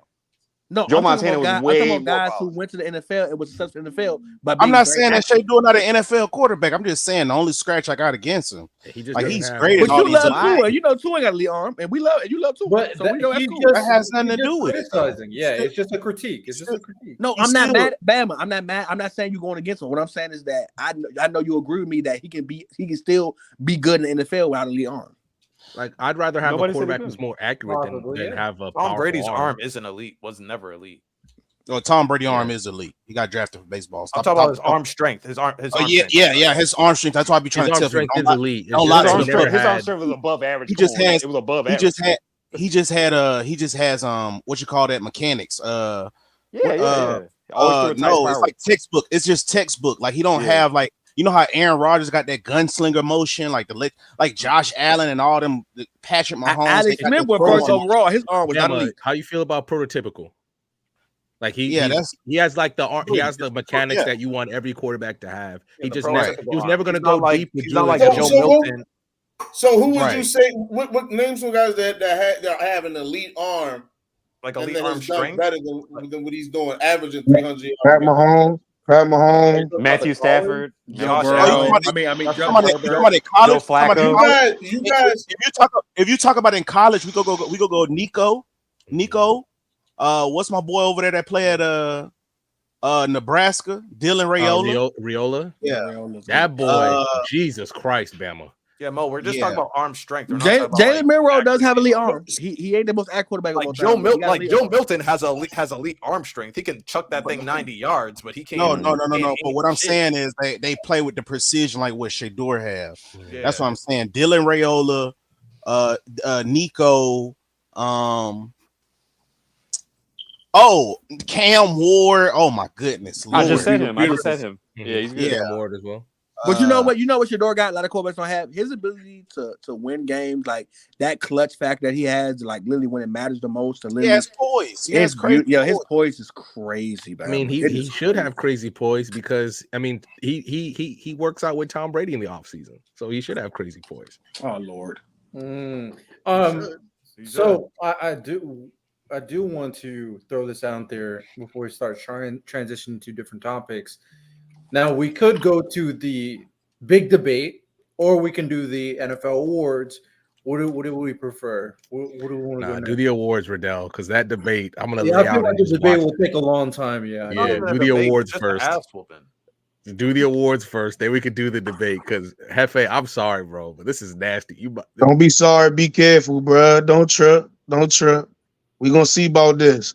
We can leave. Okay, We can all only right. leave them to We water. gonna see At about the this. end of the day, dog. At the end of the day, Remember. here, and I will take my football knowledge over all 80 you other niggas. I ain't gonna lie to you. That's how I feel about myself. Okay, that's how I I feel about respect it. I myself. respect it. And you're entitled to your opinion. You can think. Yeah, that even the though it's sky- wrong. You Like can think the sky is orange early. Hey, that's your opinion. You Hey, can be look. wrong in your Hey, opinion. look. And the same thing go to you, Lonnie. The same thing go to Lonnie you, bro. isn't Lonnie. I think Taylor's hungry. Okay, leave me alone. Why you bringing up? Why is my girl always? Are you trying to call my girl fat or something? Why is she? Whoa, that was uncalled for. I'm gonna tell her you said that shit. She'll be like, "Oh, what plus one?" She's gonna be like, "What plus one?" I'm just saying she wears the alright. pants in a relationship. All right, so this is what we're gonna do. We're gonna start off by doing the main NFL awards. We'll kind of come to, we'll just talk about them, talk about who we think is gonna win each award, and then we'll do all pros. How I imagine it for the NFL All Pro predictions. We break up into two squads, two teams, and we kind of draft our All Pro teams to see who can create the better team. So before we do that. Let's do. We're also giving out the betting odds for the winners or whatever. Yeah, you can name them as well. So to start her off, we'll start her off easy. Did I say this? Did he get bigger? Mars Jr. is. Oh my god! I didn't know he had arms like that. Marvin, He was not that muscular. You He's see li- him? Yeah, he's he looks a lean. little He's bigger. lean. He's lean muscle. I mean, Look at he his got a good arms, big. dog. Like a Well, Josh Gordon. speaking or of Andy Marvin Reid. Harrison Jr., who do we think is winning NFL Offensive Rookie of the Year? Marvin Harrison Jr. Caleb Williams. It's I Caleb. It's Caleb's to win, and unless he gets. My thing is like Marvin Harrison Jr. is like their number one option, even though they have Trey McBride. But outside of those two, that's legit all they really have. So they're gonna target Marvin Harrison. They're gonna throw it to him like 150 times. Listen, but true. if you watch, let me say something. If you watch the Bears, Hard Knocks, Caleb, well, he's definitely winning the rookie of the year. No, Yeah, I'm saying it's still a tough division, though. it's either That's gonna what be I'm between Caleb. It's either gonna be between Caleb or Jalen Daniels. He might have a sneaky year. I'm with you, Bama. He might have a No, sneaky not year. at all. I That offensive line is low-key terrible. think Nah, Bo Nix might outplay I don't Jaden Daniels. think he's gonna What? win that anyway. You heard me. I'm not mad at that though. I'm not mad at that. Jaden does not have a I think chance. Bo Nix joking. gonna ball. I think Bo Nix gonna ball like a motherfucker. Yeah, I think Bo Yeah, I Nix. do too, bro. I think Bo Nix gonna get crazy. But they're Over gonna Marvin lose, Harrison and he's not Jr. gonna win it. You have to win to get that thing too. No, I think Caleb Williams. It's really between Caleb, Marvin Harrison, Malik Neighbors, and those guys. Malik Davis ain't even in the conversation. Hey, no way. Please stop that. What? Please stop that. What? Malik Davis gonna be crying once he sees Daniel Yes, Jones. not in the conversation. Let's talk about Malik Jesus. Neighbors. Verdell, it might be good for you. sad If he you has want to so much if you want to talent. bet on Malik Neighbors, he's I'm plus not betting on 1,500. Malik. He's plus 1,500. Well, maybe actually. No. I'm gonna tell you two dark horses though. If Aaron Rodgers get hurt, God forbid, Jordan Travis. Oh my no. Nah, but look on the serious note, though, shout out Mo. In all honesty, if your boy if they bench Derek Carr some part of the season, listen, Spencer Rattler gonna have something to say. He's The South got something to say. Okay. The South got something to say. If Caleb gets the guarantee Bears that to the they're itching at playoffs, he's winning. If Caleb gets the Bears to the playoffs, he's winning Offensive Rookie of the Year For sure. He probably could get him in the playoffs. I'm gonna just That's say realistic, this. I'm just actually. say this, and I try to touch up on it, but I got some backlash for it from you guys. So I'm gonna say this, and I'm gonna just leave it at this. I think that the fact that Spencer Rattler is making that type of noise, and they still kept Derek Carr at starting position, I think that it says a lot. I think Derek Carr is going to play probably the best football he's ever played this year. He's also getting $120 million, if I'm not mistaken. Right. In the bag. Right. And he got more than what he deserved. You have to play the guy you pay. You have to play who you pay. You got to. Right. I respect your confidence, Mo, in Derek Carr. But I think it's true though. I think it's something to really think about. Spencer Rattler is already becoming. It's not even the season yet, and he's already being considered as the favorite. So I think that means a lot. But I think he's Derek a betting Carr still being favorite able because to. it's great money for Spencer. I don't think he's the favorite. He's a betting favorite in terms of the value is so good to bet for Spencer He's it plus may be worth it. 10,000. Yeah, it's so you're telling me I throw $1 down, I get 10K? Bet. Would Bet. you wasting $1? No, I'm not wasting $1. So I my mean, only why thing would is you even- I'm looking you- at it. These, like, for instance, when Mahomes got drafted, every week from the moment they saw him step on the field, you'd be like, yo, Mahomes is doing stuff we've never seen before. Like things like, I feel like we're going to be hearing that every week about Spencer. I'm not saying doing things they've seen before, but they're just going to be saying, oh my God, he's good. He's very good. We're going to be hearing that every week. But that doesn't mean that they're going to play him unless, I don't think that means they're going to play him unless something catastrophic happens to Derek Carr, because once again, he's making too much money. And also maybe they just know, maybe he just needs a year of seasoning behind a veteran quarterback like Alex Smith. I don't think Derek Carr is going to try and do like, I don't think Derek Carr is going to be Big Ben instead of not helping out the younger guy. So what are we wait? So what we doing awards, right? Are we picking guys? Yeah. I mean, for the most part, the consensus is Caleb Williams. Let's move on. So let's stop putting names down. Caleb is plus 120. Jaden is plus 600, and then Marvin Harrison is plus 650. All right. Defensive Rookie of the Year. This one is definitely very much up in the air for who could potentially win it. Say his name, Brandon. Say his name, Brandon. Leatu Latu, man. That boy's legit. I'm sorry. I'm gonna keep saying it. I think he's gonna get like 12 sacks. I think he's good, man. I mean, he's the number one. He's the number one betting bet for Defensive Rookie of the Year. With Latu. Latu can play, bro. We'll go one by one. Bama, who you think is winning DROY? Oh, I'm gonna make early cry right now. Dallas Turner, man. Dallas Turner. Dallas Turner. I'm not mad at it at all. He looked good in the preseason. So did Latu. What you mean? You better go back and run that film, buddy. Dallas Turner looked good. Who does Dallas Turner play for? My boy. The Vikings. Vikings. Yeah. At my point, exactly. I'm not rooting for nobody over there in Minnesota. I don't think he's going to get the highlights you think he's going to get, Bama. I don't think he's going to be the player you think he's going to be, Bama. And I'll be honest with you, I'll say Latu only because of how he looks as an individual. Latu looks like, man, I don't know. Who you think, Brandon? Who you think he look like? Dude, he kind of reminds he's giving me Von Miller vibes, like when he first came out of college. I'm being legit. Like, I know that's wild to say because we know how great Von Miller is. But Latu looks quick, he looks fast, he looks strong. That bend he got, pause no diddy. That dude looks. It reminds me of Jared Allen. That's what reminds me of a little bit. Yeah, Jared Allen is because I'm saying Von Miller out of Texas A&M was. I know, like number 2 overall. He was ridiculous. Nah, Von Miller looked like Lawrence Taylor when he first came out. I ain't gonna lie to you. All right, Hefe, who do you got for defensive rookie of the year? I really like Jared Verse. I really like Jared Verse. I think that ball. Sorry. I'm watching that USC one. I like Jared Verse. Not only do I like him as a pass rusher, I like the situation he's in to succeed right now. I really like Jared Verse. Yeah, he's number 3 for the odds. He's like plus 800. Who's that corner? Who's that corner that came out of that small school? Was it Toledo? So speaking of him, my rookie of the year is going to be Kenyon Mitchell. Yeah, that's his name. That's his name. Apparently, James Bradbury got a pretty bad injury. He might be out for a while. I thought they moved him. He ain't gonna never get his job back. He ain't gonna never get his job. I thought they moved him to safety. No, that was Slay. Never mind. So yeah, put him in safety on the bench. He don't need to be played no more. No. That's the natural progression for a corner. Is eventually once you get older. Whoa, Brandon. Who don't need to play no more? Big play Slay?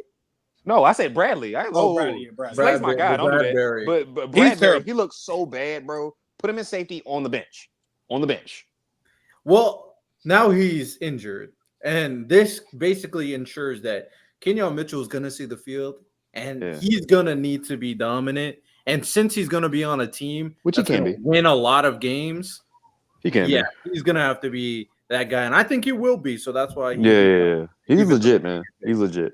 So I had similar thinking to you, Riddell, but I was gonna go just the opposite way. I was gonna go Terrion Arnold because that's my pick as well. Because the Lions, their biggest weakness last year was their secondary. You know, Brian Branch was solid and stuff like that. They didn't really have good corners like that. So if he can help shore up that secondary, and the Lions take another step, he's gonna get a lot of the credit for that. Yeah, so, I was concerned about him. He did have a pectoral injury at some point in training camp. But from everything we've seen, he's gonna start. He's gonna start opposite Carlton Davis. Shout out Hefe. And he's gonna. I expect him to have a pretty good season. I expect him to have a very good season. I got you, Hefe. No, I know your buck roots are deep, so I got you all the time, bro. Lord, don't sleep on Peyton Willis for the Steelers too. I think he's right in the middle. He's smack dab in the middle of a great defense. And I think simply because he'll be one of the. I think he might have a sneaky year. I like Chop Robinson. Out of Penn State, played for Miami. I like Chop Robinson to be in the conversation. It's coming. I also like Nate Wiggins on the Ravens because he was. Oh, he's really good. He was Nate Wiggins really good. Yeah. He's really good. I think Nate Wiggins will be the best corner out of the draft in totality. Nah, not over Keon Mitchell. Yeah, I do. I'm not mad at it. Mo, who do you got for defense rookie of the year?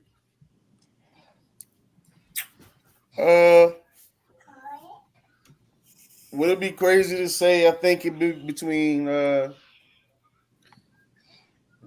Murphy? You're pick your own guy. Go ahead. Defense, so I can't say Byron Murphy. I'll say Jared Verse.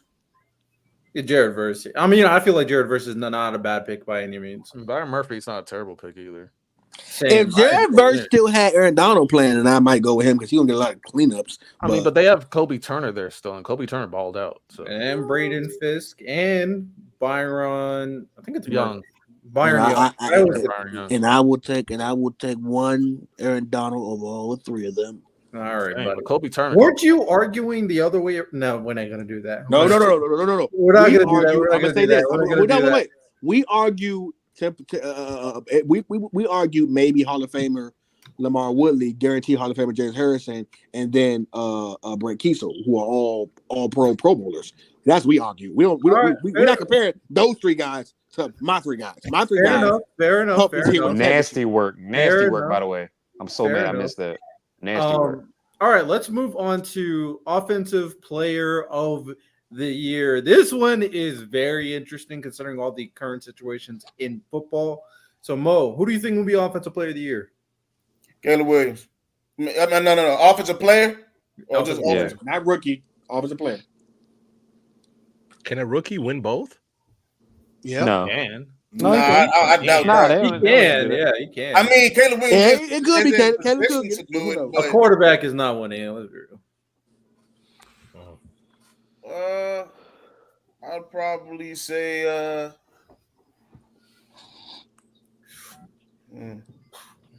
that's hard.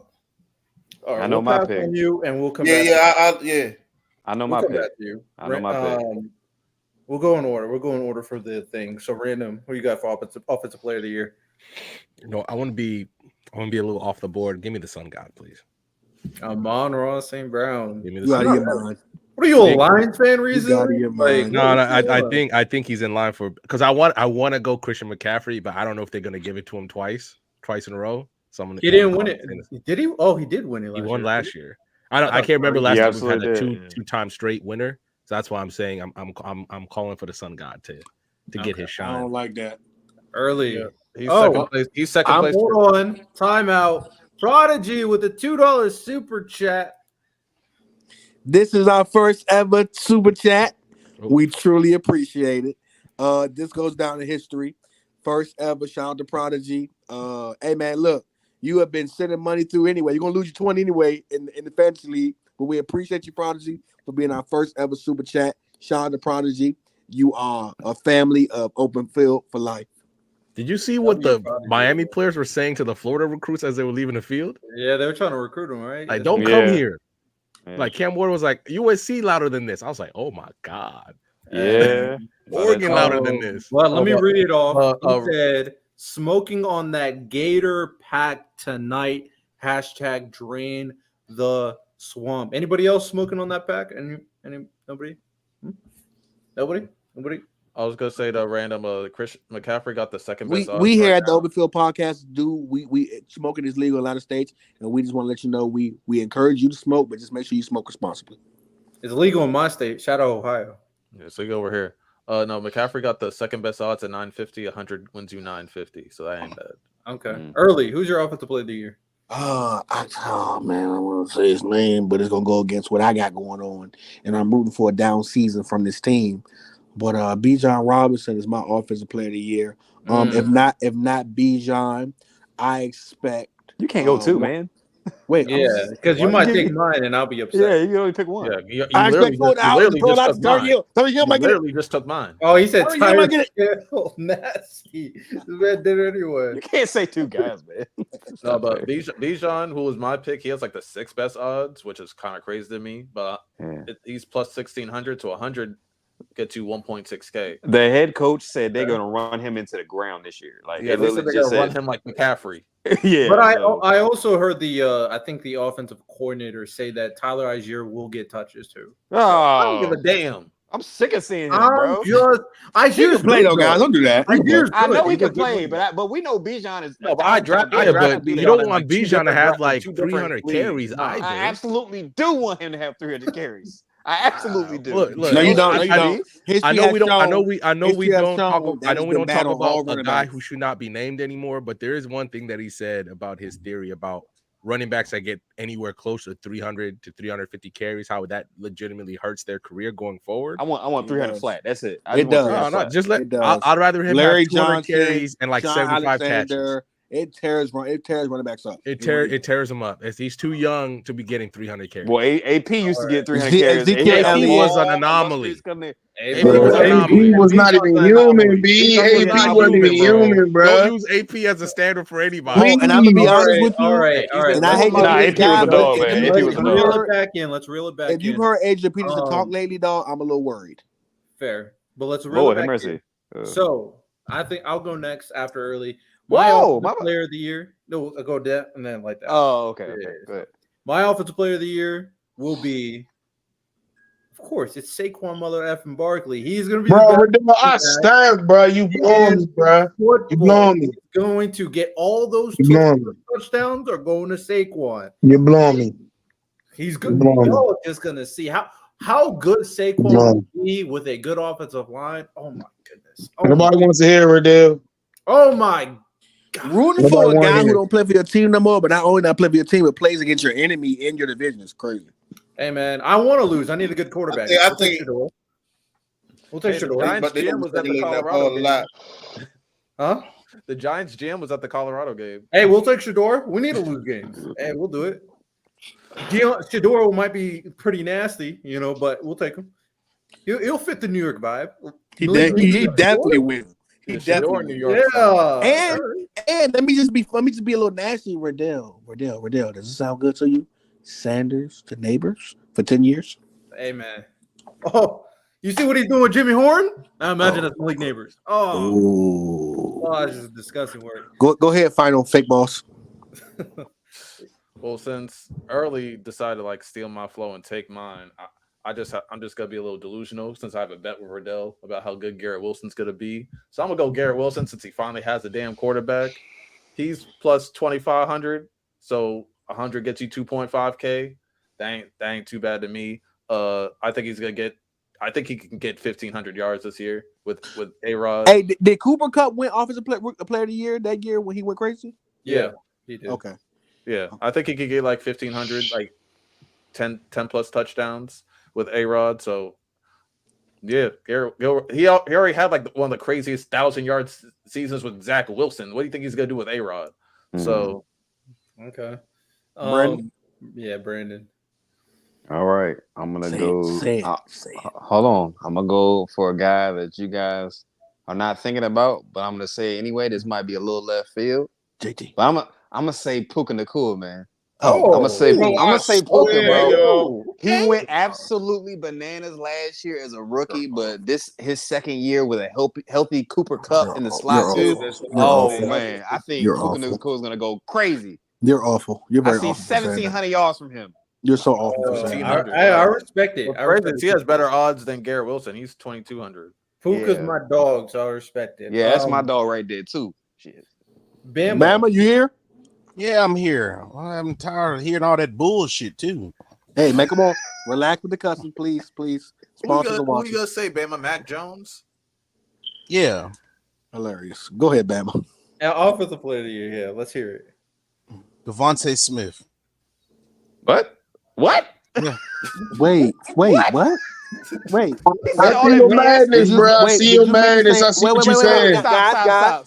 Let him explain. You might have the wrong last name. Did you mean Adams? All that BS. Did you mean Adams, Bama? Did you mean The Adams? Slim Reaper. Devontae Smith. Golden Gazelle. You came here with some BS. Which is what you telling me. He's not even the number one on his team. He's not even the number one on his team. He's not the number one on his team. Hey, look, just the thing like Bama's thinking, bro. What year in Devontae Smith contract is this? Oh, shut up! You gonna say Baker? That's gonna be your offensive player. Oh, we'll see what I say. We'll see, B. And I'm disappointed in you too. I'm disappointed in you too. You gonna see? Lonnie, what's the odds for Devontae Smith? I'm genuinely curious. I'll look that up at Hefe. They already extended Devontae. He's not in a contract year. He already got paid. Damn. I don't know how I forgot that, bro. I definitely forgot that. Just this all season. Hold on, I gotta scroll for a while to find. You're gonna make bank on a Devontae. I gotta scroll. Offensive Player of the Year, bro. Somehow, hey, I guess it could happen. Maybe AJ Brown gets injured. Ho! Don't say that. Whoa, we're not wishing on nobody. Don't talk about my boy AJ like that. Yeah, no, he's plus 15. I rebuke you. I rebuke you. Back-to-back 1,400 yards. AJ's a beast. Shout out AJ. Yeah, $100 gets you 15K. That's a good bet there. Hefe, who's your Mike offensive Evans. player of the year? What's the spread on Bryce Young being offensive player of the year? Bro, for one, I wouldn't even be surprised if Mike Evans go crazy this year, but I'm not gonna say Mike. I'm gonna go with my man, who I'm surprised B didn't say, Jonathan Taylor, bro. Did we just forget Jonathan Taylor is balling, bro? You know what? Him and with a read option with him and Anthony Richardson. Oh my goodness, yo! Yeah, that could be. They can do some damage. Bryce Young is plus 30K. Damn. 30,000. Damn. Santo, Ooh, that's crazy. random said Amon Ra. I said Amon Ra. Random said Santo, I Amon Ra. got you. But hey, I'm gonna go ahead and put $10 on that Bryce Young bet. Why not? Now for real. Get 300,000 is crazy, bro. I'll take that. Hey, man, shout out. All right, Same let's move odds as on J.K. to Dobbins. Defensive Player of the Year. We'll start off with Hefe. Who will be the Mm. Defensive Player of the Year? Keep in mind, last year, Myles Garrett did win it. I believe it's gonna be easily TJ Watt, bro. They Mm. got a lot of pieces around them. Mm. It's time. He's gonna look crazy and probably crazier than he's looked in a long time. Which is saying a lot. But TJ Watt, for sure. Okay. Bama, who you got? Defensive Player of the Year. I don't know. Defensive Player of the Year. Probably like somebody like Myles Garrett. Could even be Micah Parsons too. Those are safe bets. I ain't mad at it. Brandon. I'm definitely gonna say he's gonna be a 2-time Defensive Player of the Year. I'm gonna say Myles Garrett. He's a game wrecker. I think he's the best edge rusher in the league, easily. I just say Myles Garrett for real. He's the MVP of that team. Okay. Lonnie, who you got? I think because it's a contract year and because he's already to me top 5 in terms of defense, Micah Parsons is gonna go crazy this year because he's gonna want that. He's gonna want all that bread, and I think he's probably gonna be. If you think Brandon Aiyuk was bad this offseason, Micah Parsons is gonna be 10 times worse. Oh, his contract is gonna be stupid. Oh man, Every other week he's gonna be getting on his podcast complaining about Jerry Jones and all the other stuff. So, but just get ready for it. But no, Micah Parsons, he's gonna go crazy. Yeah. Okay, got you. All right, so my pick, and I'm dead serious when I say this. My pick is either Dexter Lawrence, dog. Okay. Brian Burns, dog. And hey, man, breakout from Kayvon Thibodeau, that's also a possibility. All I know is the Giants have the best defensive line in football, and one of these guys are going to stack up a lot of sacks, and they're going to absolutely wreck it. We're going to win games because of this defensive line. So we got a Defensive Player of the Year on that defensive line. No, that defense, period, man, is pretty solid. They got Xavier McKinney now. No, he's on the Packers. Oh wait, no. Oh, I forgot. I'm sorry. But that defense is still pretty good though. They got a solid quarterback room. I think their defense, top to bottom, is pretty good. It's the offense I'm worried about. Yeah, I'm not mad at it. Early Defensive Player of the Year. First and foremost, W hang time, Brandon. Not longer than mine, but W hang time. So what I want to do honorable mentions for Jonathan Taylor to be Offensive Player of the Year too. By the way, I think he can come back and show people who he was. I feel like we've all forgot about him, including Brandon. Sad. I did not. Of course, talking about something cool. Anyway, of course, for me, the Defensive Player of the Year got to be my guy. You know, my Mr. Swaggy, one of the coolest white men to ever walk and talk on a football field. Could definitely honorary be invited to cookouts and things of that nature. Mr. Max Crosby, man. Let me tell you something. With Christian Wilkins there. Okay, I don't know about inviting to the cookhouse. You niggas not inviting everybody to the cookhouse. You're right. You're not inviting everybody. But Max is you on can the be list. cool. You can be tatted. You're not Max going is to on the waiting list though, Brammer. But I'm gonna say this though. Ain't no waiting list. Ain't no list. Ain't no. People forget Knuch had 9 members sacks last year. Your boy Wilkins had 10 sacks last year. Max Crosby 14.5, 15.5 sacks last year. I think now that he has another guy there, along with Knuch, another year in there, he'll be able to get more single teams and be able to get the quarterback more. He's one of the best motors in the NFL, point blank period. I think Max Crosby can and it'll make me look good because I'm rooting for the Raiders to be top in the division. So Max Crosby is my candidate. The Raiders are the top of the division. Random, who you got? I'm gonna say it's finally time I'm with Hefe for TJ Watt to win it. You could argue that he could have won it last year, but Myles Garrett got it, and If he stays healthy, he's a sack machine. I think it's finally his time to finally get it. I'm gonna be nasty. I think No, I think TJ Watt does more on the football field defensively than Myles Garrett. I'm just saying. I don't care. Last year, Myles Garrett was legitimately winning games. Well, he was everything. Yeah. He was everything for them last year. Yeah. Let's not so, and he was sure. bad last year. He didn't win it. So I'm pretty sure. TJ Watt has won it. No, yeah. Let me make sure. Let me make sure. But yeah, TJ definitely won it when he got 20 sacks. Yeah, the year before Nick Bosa, I'm pretty sure he won it. No, this is like 2 or 3 years ago. Is what I'm saying. He got like 20 sacks and he won Defensive Player of the Year. TJ Watt did. I'm not mad at TJ. I'm almost 100% positive. In the meantime, USC game playing quarterback after Caleb Williams. Oh, this number 7 looks terrible compared to Caleb Williams, man. It's not even fair. That's not too work. But Mo, who you got? He's making plays. He drove him. He drove down. Honestly, bro, I gotta honestly say, I'm John like we're early on. It's going to be between Max Crosby and Roquan Smith. Roquan, Ooh, that's a good candidate. Without a question. I think he plays a huge role in that defense.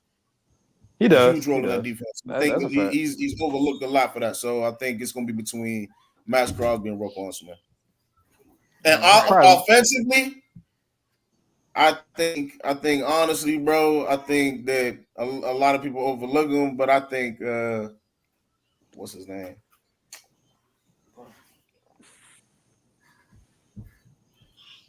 I'm surprised nobody gave him a corner some love. You got for defensive. You got to be. Yeah, you got to be.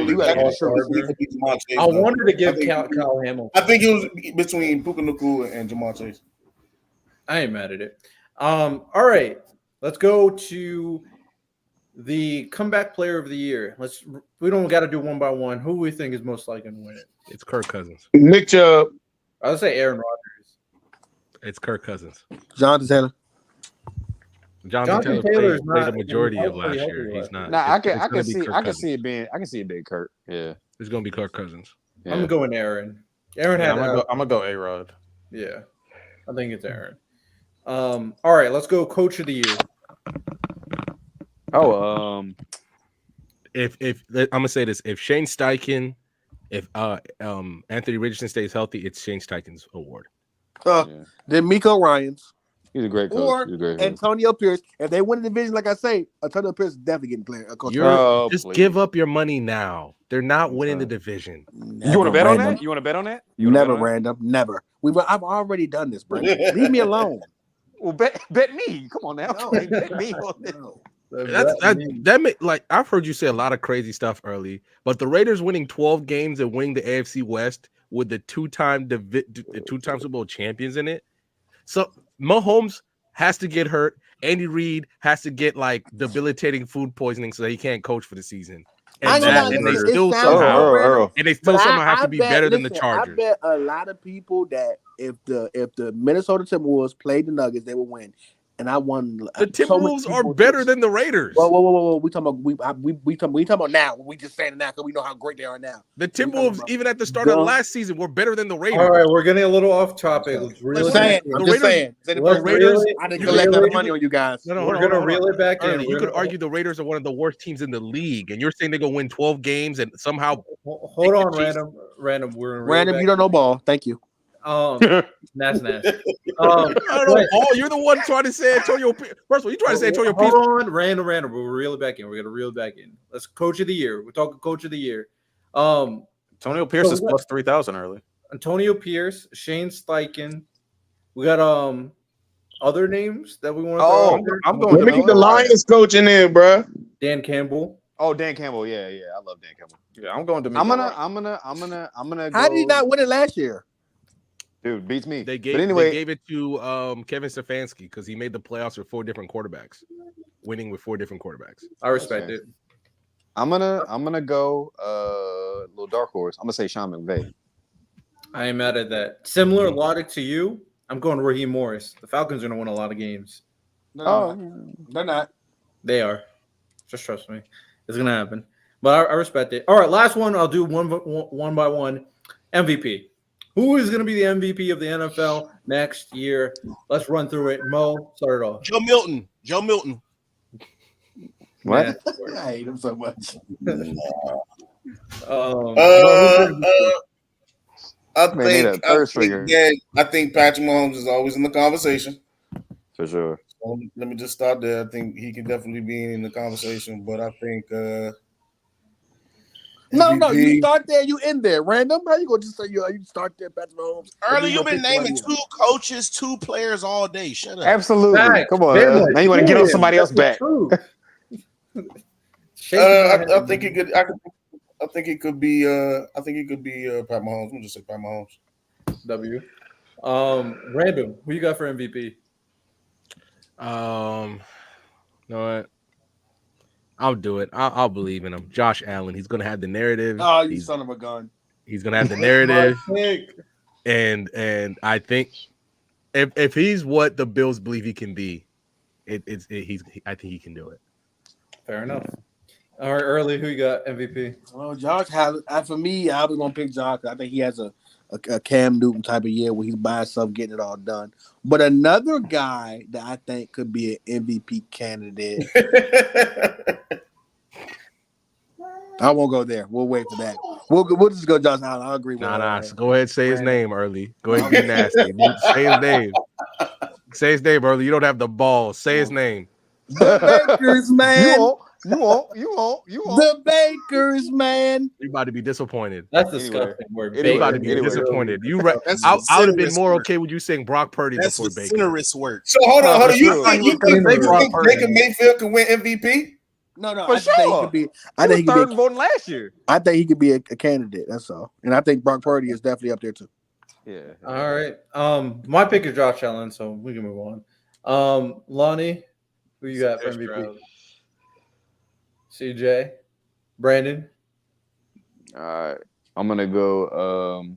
I'm definitely gonna go Patrick Mahomes on this. I think he turns Xavier Worthy into the next Deshaun Jackson.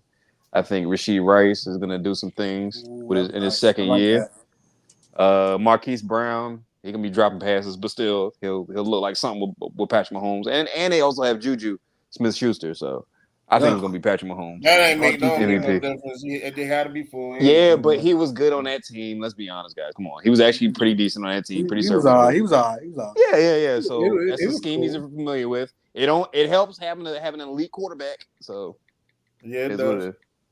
But Bama MVP. All right. So I want to say 2 things. I didn't get to say my comeback player of the year, which I think my comeback player of the year would be Kyler Murray. Ooh. People really gonna sleep on him. Very disrespectful.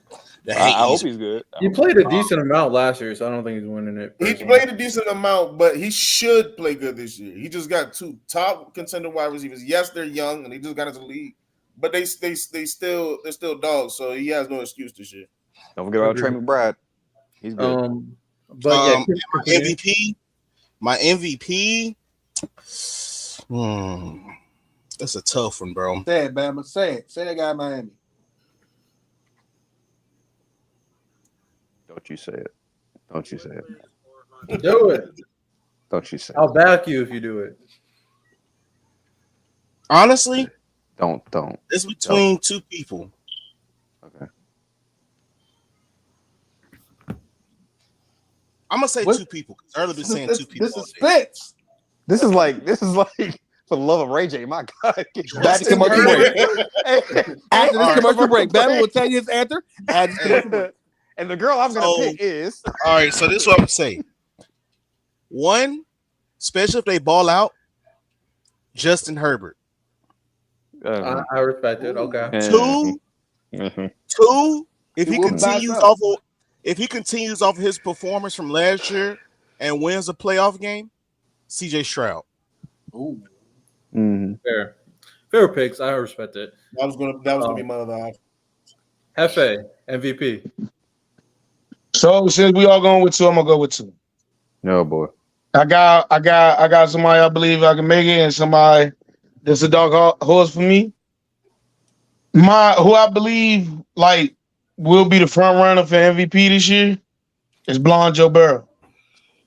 Like everybody forgot about Joe Burrow. Everybody put him on the back burner. He could win comeback too. I'm not mad at it. He been hurt. Everybody forgot about him. I think the Bull got something to play for this year.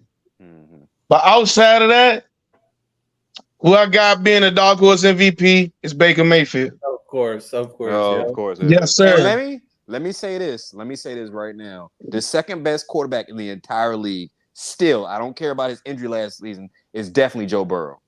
Don't give me Josh Allen. Josh Allen has never been as good as Joe Burrow is. The timing, the precision, the accuracy, the pocket awareness, all that stuff. Joe Burrow is elite. Absolutely. He's the closest thing I've seen to like Peyton Manning.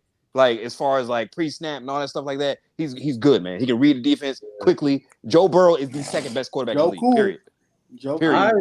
And I've never said Josh Allen was better than him. 2 through 7 is interchangeable though.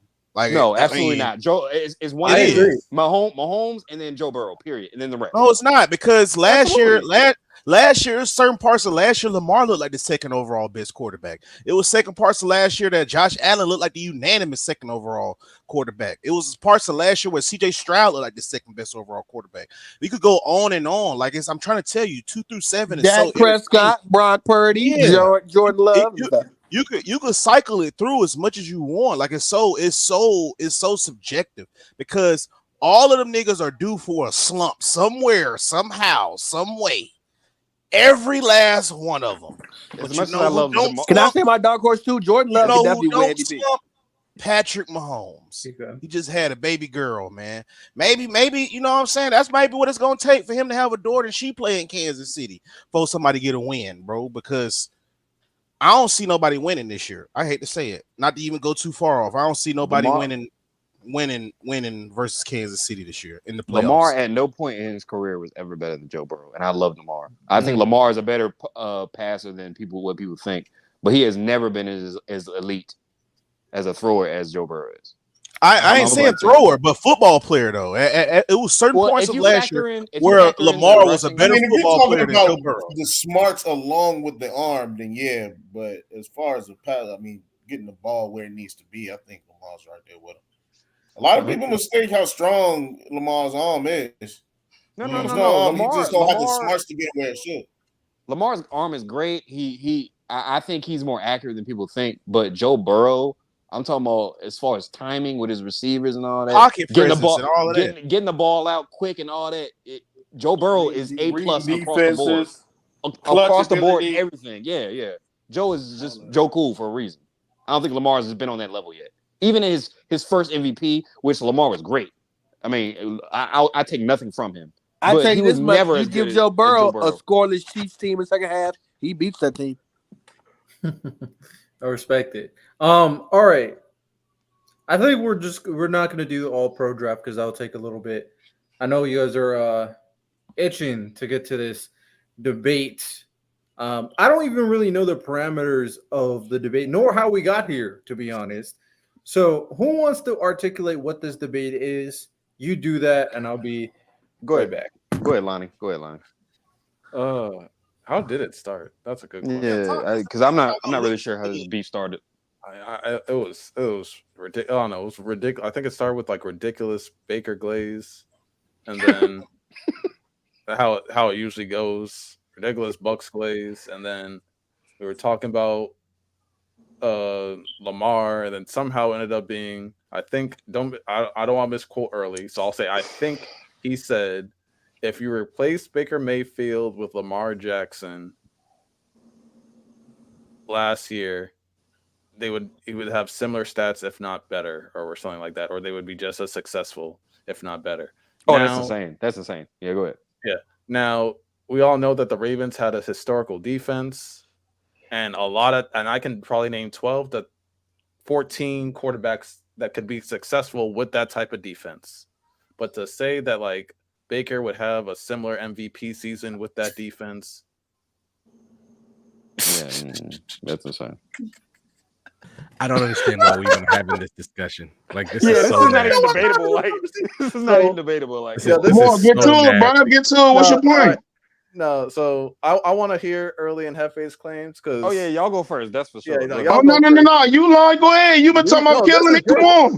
To me, this is stupid. So I want to hear your logic. Yeah. So I want to hear your All right, before we get into that, let me say this, Verdell. Once we start this debate and we actually start talking, if you interrupt, I'm kicking you.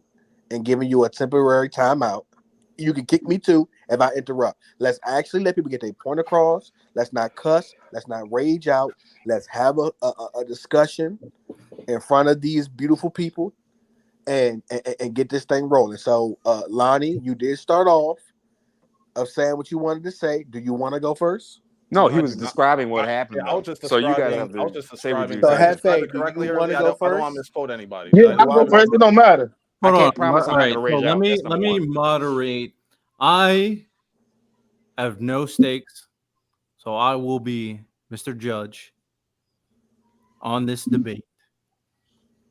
Call me Judge Let me Riddell. pull up my notes. Call me Judge Oh, I Riddell. fuck with it. Let's go. So My bad. I ain't mean to cut. Hey, come on, man. Representative Riddell. I am Judge Riddell. I will be moderating what is going on today. We'll start off with opening statements. Opening statements from our two parties. Why do you look like Blade right Lamar? now? What's going on? That's so Don't worry, crazy. I was just about to say that. Don't worry, bro. Don't worry, bro. He's a fly judge. He's a fly judge. We got I'm overseeing the Fly price. judge. we got He's a the fly judge. prosecution, the plaintiff, Hold on. Team Baker. I need you to And say we got one the line for me. defendant. Hold on. Team Lamar. Come on, Brandon. Let's move on. Let's move on. Let's not do this. Come on. He looks amazing. Gentlemen, I need order in my court. I'm sorry. All right. You need some All blood right, right now. listen up. So we'll start it off with the plaintiff, Team Baker. You have opening statements. Yes, I do. We're the defendants because we came up with it. So I'm gonna say this. Let me start off first. Go ahead, Eric. I'm nice with That's this. why to go first. I do this in front of thousands of people. Ladies Man, and gentlemen of the Open Podcast jury, known as the fans of the page, in the chat. This discussion, don't let people fool you, okay? This discussion is not about Baker being better than Lamar at quarterback. This discussion is not about Baker being on Lamar's level at quarterback. This discussion isn't even being that Baker is a better thrower of football or a better person to watch play football than Lamar Jackson. What this discussion is that we had a conversation, and I quote, where I said, I think if they win a division, especially with the hype that Atlanta's getting, and Baker has a season like he had, or not better, a Brock Purdy-like season, we're talking 30-11, 4,000 yards, he could be an MVP candidate. Keyword candidate. Didn't say he could win it. I said candidate. Where Lonnie and a lot of these other guys who scoff without having a conversation decided to say that there's no MVP in the last 10 years that he could mimic where he could be even a candidate. And one of the people he named was Lamar Jackson. Ladies and gentlemen, Lamar Jackson with 24 touchdowns, 7 interceptions, 3,600 yards, 800 yards rushing, 5 rushing TDs. Okay. One of the weakest MVP seasons since with almost the identical stats, Mr. Ed McNair, who shared the co-MVP with Peyton Manning in 2004. Now, my thing is this. Baker Mayfield was 20 touchdowns, 10 interceptions, over 4,000 yards, 3 rushing touchdowns, 200 yards rushing, okay? When we look at the accumulation of 163. I'm sorry. Okay, 200 yards. When we look at the accumulation of touchdowns, when we look at the accumulation of not only touchdowns rushing and receiving, we look at the accumulation of yards. The seasons were very similar. Now, there are not too many people on this panel who will agree that Lamar Jackson deserved to get MVP last year. He didn't deserve it over Brock Purdy. He didn't deserve it over Dak. He didn't even deserve it over Christian McCaffrey, if we're being honest. One of the weakest MVP seasons in NFL history. So my point was, if he could get it with those stats, then Baker winning this division, being a dark horse to win this division, with similar to better stats, could probably be an MVP candidate. There's no argument to have here, ladies and gentlemen. Lamar Jackson did have a very weak season. Not to mention what I forgot about was 13 fumbles. Come on now. All right. Thank you. And I'll give my plaintiffs a chance to speak, Lonnie and Brandon. All right, defendant. Now it's the plaintiff, it seems. Team Lamar. Opening statements. Who would like to start? I'll go first because he said a lot of stats, but it was funny because he left some of the stats out. Because did you say that Lamar also had 821 rushing yards? I said that. Oh, he said I didn't hear that part. But funny thing is that, yeah. So Baker only has 366 more passing yards on 100 more attempts. 100 more attempts. That's a lot. Because you can get 366 on like what 30, 40 passes. So yeah, I looked up their passing first downs. Lamar has 167. Baker has 188. But then when you look at totality, Baker has only 16 first downs with his legs, while Lamar has 48. Their sack numbers are similar, but Lamar gets sacked a lot. Lamar got sacked less. With you can argue around the same offensive line. Also, when you look at the well, when I say because you know offensive line, Hefe, like Tristan's top 3 offensive linemen, then your guard that went over to right tackle, he graded out pretty well. He graded out. The Ravens' offensive line is better, but we're talking about maneuverability in the pocket. I think Lamar got that. When you look at their passing yards, they are very similar. But at the same time, when you add in what makes Lamar, the mobility, the escapability, the rushing, it creates a whole nother dimension. So saying that, like, yeah, they could have similar, no, because when you also put in the fact in who had way better weapons. I'm sorry, I would rather have Mike Evans and Chris Godwin than Rashad Bateman, Zay Flowers. Absolutely. You could say Mark Andrews, but who got hurt? Mark Andrews. Rashad White is way better than Gus Edwards. I know that in the Telegram, they're like, oh, Gus Edwards had 13 touchdowns. If you watch the tape or you watch the games last year, there were almost all of them were goal line touchdowns. Almost all of them. A big chunks of those were against the Cardinals when they were beating them. Like they were whooping the Cardinals. It was like 27-3, and against the Seahawks. You know, Gus Edwards didn't have more than like 70. Like he only had more than 70 yards once. Most of his games were 50, 40, 50, 50, 60. I'm sorry, him and Rashad White are in different tiers in terms of running backs. So to me, in totality, overall, Baker had much better offensive help. You can say whatever you want about the I'll give. Of course, Ravens had a historic defense. We're talking about offense and offensive production. The Buccaneers, better receivers, better running back. You have a top O lineman on your squad as well, but also way more first downs. So it's like when we're talking about what we consider probably the worst MVP season that we can all come to memory. But guess what? This year, Aaron Rodgers is coming back. Joe Burrow's coming back. Bijan's getting a bigger role. If we're talking about candidates, we're talking about finalists. We're talking about top 3 or 5. So if you're telling me Baker Mayfield's got to have better seasons than C.J. Stroud, Mahomes, Joe Burrow, Josh Allen, Christian McCaffrey, Tyreek Hill, all those guys, Dak Prescott on a contract year, I'm sorry, he's got to be what, top 3, top 5 in one of those? I don't think so, especially with him still getting older, less mobile. He's still only 6 foot. I'm sorry, like Mike Evans is only getting older. Chris Godwin's only going to be losing more speed. So I'm trying to figure out how do y'all, and also your division got a little bit better. Bryce Young is improved, and he got more offensive weapons. Atlanta Falcons added a lot more pieces, so the Saints are trash. I'm not even gonna hype up the Saints. I'm not gonna be nasty like that. But to say that like Baker's could be a dark horse MVP. Mo, come on, man. Silence from the jury. Yeah, Mo, I ain't. We ain't very offensive. Be offended. Yeah, to say that the Bucs are gonna have like some great season, and Baker's gonna have some dark horse MVP doesn't make sense when even you just said, Hefe, that you have Joe Burrow coming back. Guess what? Joe Burrow is definitely gonna be playing better than Baker Mayfield. Aaron Rodgers is back. Unless he tears his Achilles again, he's gonna be playing better than Baker Mayfield. Jonathan Taylor, he's gonna have Anthony Richardson. I just thought of another one, Breece Hall. Like how many more people are gonna be either back, better, or new people in the mix? While Baker Mayfield's team hasn't necessarily gotten that much better this year. They kind of gotten stagnant. They added pieces, but they also lost pieces too. So in terms of the tiers, they didn't level up in terms of tiers.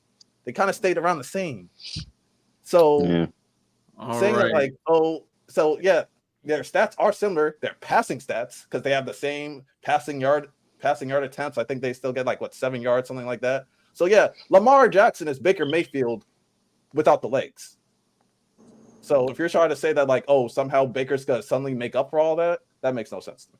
Yeah. All right, before I open it up to open dialogue, open discussion, I want to clarify a few sides. I know Mr. Random and Mr. Lonnie are the plaintiff, and Mr. Hefe and Mr. Early are the defendants. Brandon, Mo, Early. No, Brandon's on my team. Brandon, Mo, and Bama, are you guys also a part of a side, or will you guys be the jury? I just want to tell people if they're guilty or not. You know what I mean? Okay, jury, Bama. Great, excellent. I love to hear it. Mo, do you have a side? I like sending people to jail. I had a side earlier. I I understood some good points, so I'm gonna just be in the jury. Jury, Brandon. I'm ready to send somebody to jail. I respect it. I'm definitely Brandon, on will mine. you be a jury or will you be picking a side? Yeah, I'm definitely picking Lonnie's side on this one. Okay. That's for sure. Let me switch things up, and then I'm gonna open up to dialogue, and I will start it off by allowing the defendants to go first with Early and Hefe. Hefe, you want to talk a little bit? I mean, I can cook some more. It's up to you. Oh no! Wait! This was originally me and Hefe, so Hefe gotta say something. Hey, I'm here, baby. I'm here. Let's step to the offensive side. Since you want to rave about how great their defense was, and we want to talk about how it was only second to the defense that featured Ed Reed and Ray Lewis, allowing only 6.5 more points per game, getting more turnovers and more sacks. So that only allows your quarterback to have more opportunities, while Baker had a 22 ranked defense 23rd, and still put up numbers. 23rd. We're going to go ahead to offensive coordinators. Now, offensive coordinators play a big role in this. Tom Monken being a very decorated offensive coordinator, coached at nothing but prestigious colleges. Coach was a great coach, coached up a lot of quarterbacks, only coached for a few NFL teams. While on the other hand, you have Dave Canales, who had a few years as a high school coach, could have been the water boy for anybody else, was the wide receivers coach for Seattle, quarterbacks coach, and became an offensive coordinator for Tampa. So you have an experienced general, I would say, coaching for the Ravens and calling plays for the Ravens, while Baker is on a new team, new weapons and all. No. New team, no chemistry. He never played with these guys. He never took a snap behind his O-line. Not only that, his offensive coordinator never called a play in the NFL before in his life. And still, it was the best year of his career. While Lamar averaged the fewest amount of rushing yards he's ever averaged in his entire career, his longest rush of the entire season, shortest of his career, Baker Mayfield had a longer rush on the season than Lamar by 1 yard. So while we all been talking about, Baker don't make plays with his leg, yeah, he do. And this is out of 148 attempts for Lamar. 148 attempts, average only 5.5 yards a carry. With the better defense, only 3% more accurate than Baker Mayfield on 100 fewer passes. Only on 100 fewer passes. My goodness, I'm so proud of you. Oh my god. Okay. Yo, B, I'll send it back. We'll just do half and half. Good. So I hope you know that over 4.5 yards on an attempt is considered elite. Yeah. So 5 yards, that's elite. Not for a quarterback, bro. We're not gonna do that. Not for a quarterback. Not when you're only reading the edge defender, bro. You're reading the edge defender and go. It's not even the same as a running back who's hitting the gaps. And running backs for them average more carries than Lamar. He was the third best average per carry on his team. Okay. On 100 carries. 5 yards is still super productive. Absolutely. Baker For only a running had, back, it is. For a Baker only quarterback, had it's for the amazing. season 163 rushing yards. So say like, oh yeah, he can make plays with his feet too. Yeah, 163 for a whole season is not moving me if you're trying to make that. That's play. terrible. Baker didn't run a 4.3 at the draft, bro. Yeah, at the same time, Hefe, you're hurting your case because your original case is, oh, Baker can have a dark horse MVP, but then you're also saying then you're also shitting, excuse my language, on his coaching staff. You're like, oh, they never did this, they never did that, yada yada yada. So you're downing the coaching staff. So you're really hurting your case on like how he can have a successful MVP type season next year. So that's one. Also, I'm glad that you guys brought up the crazy defenses because yesterday, Hefe, I don't know why he said this, but he's like, oh, we ain't gonna act like Baker didn't have elite. You guys are acting like Baker used to have elite defenses with the Browns and with like a Tampa, stuff like that. And I was like, oh, are you sure? Because when he said that, I was like, someone was telling me, it's like, yo, didn't like the Browns have a crazy defense with Baker? And then Absolutely. I looked it up. 2021 was almost a historic defense. They were top 10 in every category. That's what that's what revitalized Jadeveon Clowney's career because he was across from Myles Garrett. Denzel Ward was going crazy. They were top 5 in passing yards allowed. They were number 9 in turnovers. Top 10 in sacks. So yeah, he's played with elite defenses before. And they got rid of you. They got rid of you after that. And they got rid of him. So he went to the Rams. Go ahead, Bees. Like I said, Hefe just keeps on hurting their case. So it's really a 3v1 versus early at this point. Go ahead. This isn't even worth my time arguing this, but I'm going to say it anyway. To his point, they had a historic defense back then, and not long after that, they got rid of Baker. And then he went to the LA Rams. And you said what? Then he went to the Panthers first. Oh, I'm sorry. He went to the Panthers. Oh, it's hard to keep track. And then he went to the Rams. And now he's on the Buccaneers. Well, yeah, he had a decent season. It was a career year for him, but it was decent and average compared to any elite quarterback or any above average quarterback. Baker with his legs is not. He's a below average athlete. That's number one. We all know it. We saw it in the combine, running a 4.8. He looks like he run about a 5 on game tape. So to even say that he's going to be an MVP or anything close to that when we have guys like Aaron Rodgers coming, we have guys like Jordan Love, he could be another MVP candidate. We have guys like CJ Stroud. To even say that is just laughable because number one, you have a number 1 receiver in Mike Evans, of course. We all know he's still probably going to put up 1,000 yards or whatever. Godwin's coming back. He's going to be a slot receiver now, mainly. I believe that's what I saw out of training camp. But when you have a guy like Baker who he struggles with his reads here and there, going on year 7, and he's sitting here like, and you're sitting here saying that him and Lamar are comparable at all. That's just laughable to me because he's not the athlete that Lamar is. That's number one.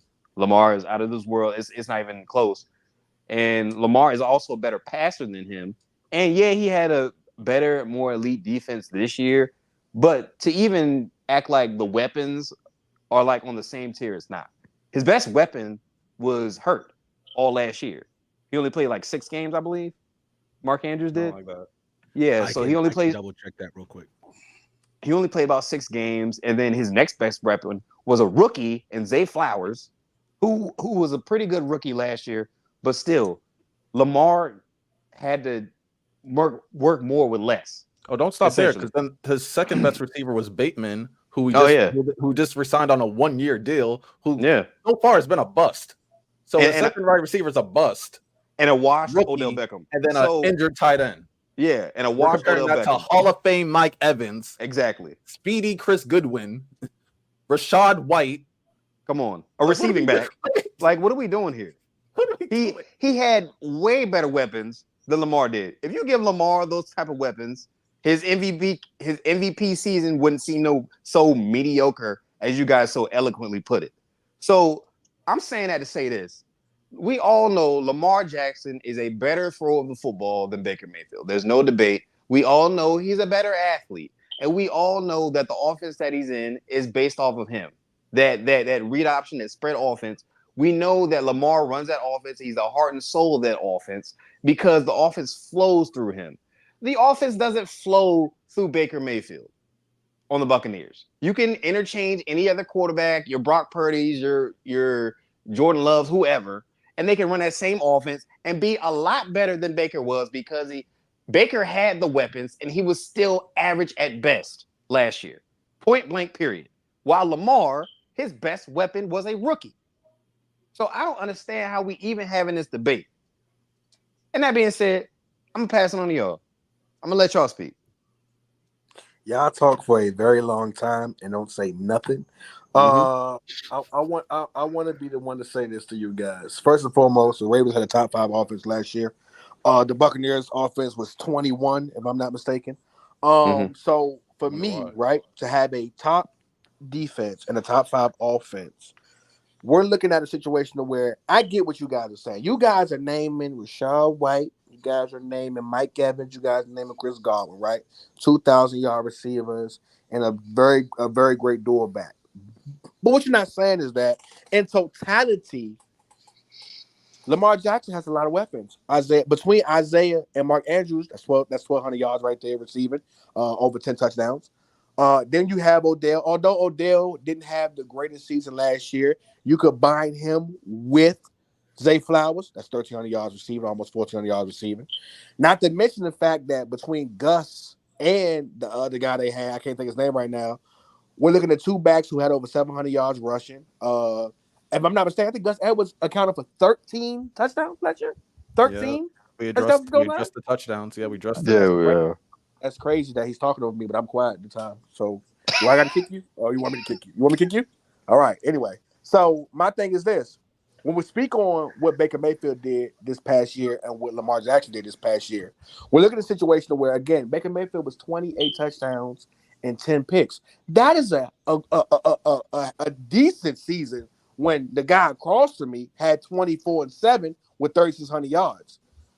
Again, 4,000 yards passing, it's still a pretty good year. That's a pretty damn good year. Can you name the tight end for the Tampa Bay Buccaneers? You can't. Can you name the back? Whoa, we had two backs over 700 yards. Can you name the backup for Rachaad White? You can't. Yo, hold up. Did he say OJ Howard, bro? Is he no longer the back? No, that was He's been with us in like 4 seasons, bro. Listen. He shouldn't even have said it because he shouldn't have been talking.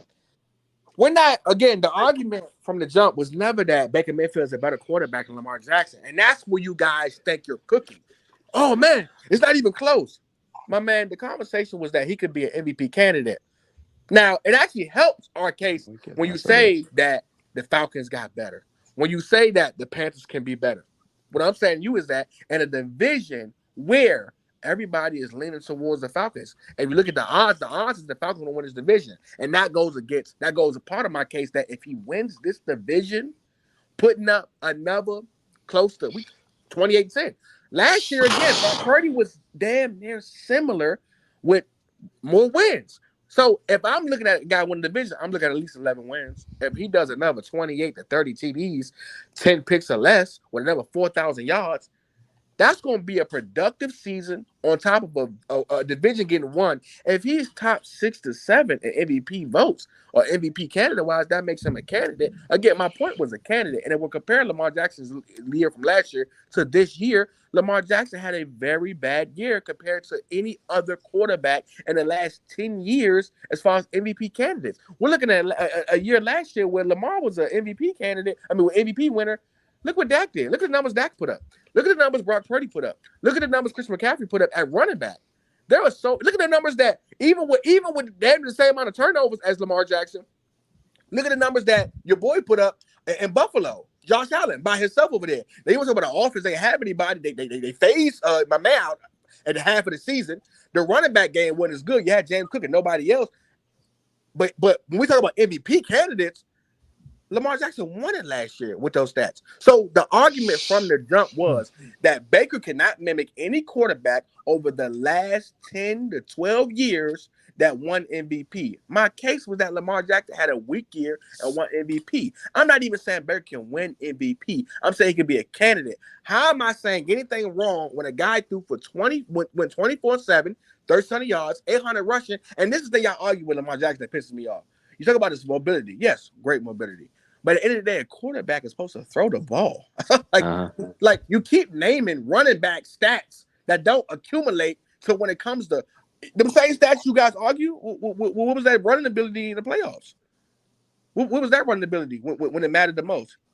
You do Is this know a that rhetorical Lamar question, or Jackson can we and answer? Baker Mayfield. You do know. I'm just talking. This is the rhetorical questions. You do know that Lamar Jackson and Baker Mayfield both won the same amount of playoff games last year, right? But one guy was the reason his team won specifically. He was a dog out there. He looked great, and it wasn't the fact that his defense couldn't carry. You know, one guy defense last year shut out in the second half. Another guy couldn't get no pass rush to save his life. So again, when I'm talking about what Baker did last year and what Lamar did last year, well, I mean, if we letting guys win MVPs off 24-7 and 3,600 yards, then why can't we let a guy win MVP off 30-10, 4,000 yards and win the division? That's my case. That has always been my case. Candidate didn't say he was going to win it. I said candidate, which means if he's top 5 to 7 in MVP votes, guess what? He's a candidate, guys. Why do you keep updating his touchdowns? Top 7. Now when did it get to top 7? If he's voted number 21st, he's a candidate, guys. He did not go first of all, 30-10. Why do you keep They don't upping even. his They don't touchdowns? even. You upped First his of all, they touchdowns don't every even. time he First said of it. all, they don't even. First of all, they don't even count. Again, it's in the top 7. They don't even count anything out of the top 7. If you go back and look, as far as MVP candidate, it goes to 7. So what are we talking about? That's a candidate. Okay. It was cute when he said, "Oh, when you add 2 wide receivers, they get 1,300 yards." When Mike Evans by himself had 1,250, and then Chris Godwin also had a K. So I guess What are we doing? Who What are we was it? doing? Who Someone was has the to throw numbers the after ball. that? What are we doing? Someone has to throw the ball. What was the When you numbers add- after that? Let's not stop there. Yeah, no, we don't have to. I can. You guys read are off. still fifth in offense. Come So on. who has the better offense? Why were they You're fifth in cutting them offset? off, They were man. fifth in offset. They were fifth Y'all in cut me off a couple offense times. because of Lamar. It wasn't because of Rashad Bateman. It wasn't Yeah. because of Justin Hill. I just want to know who was after Mike Evans and Chris Godwin.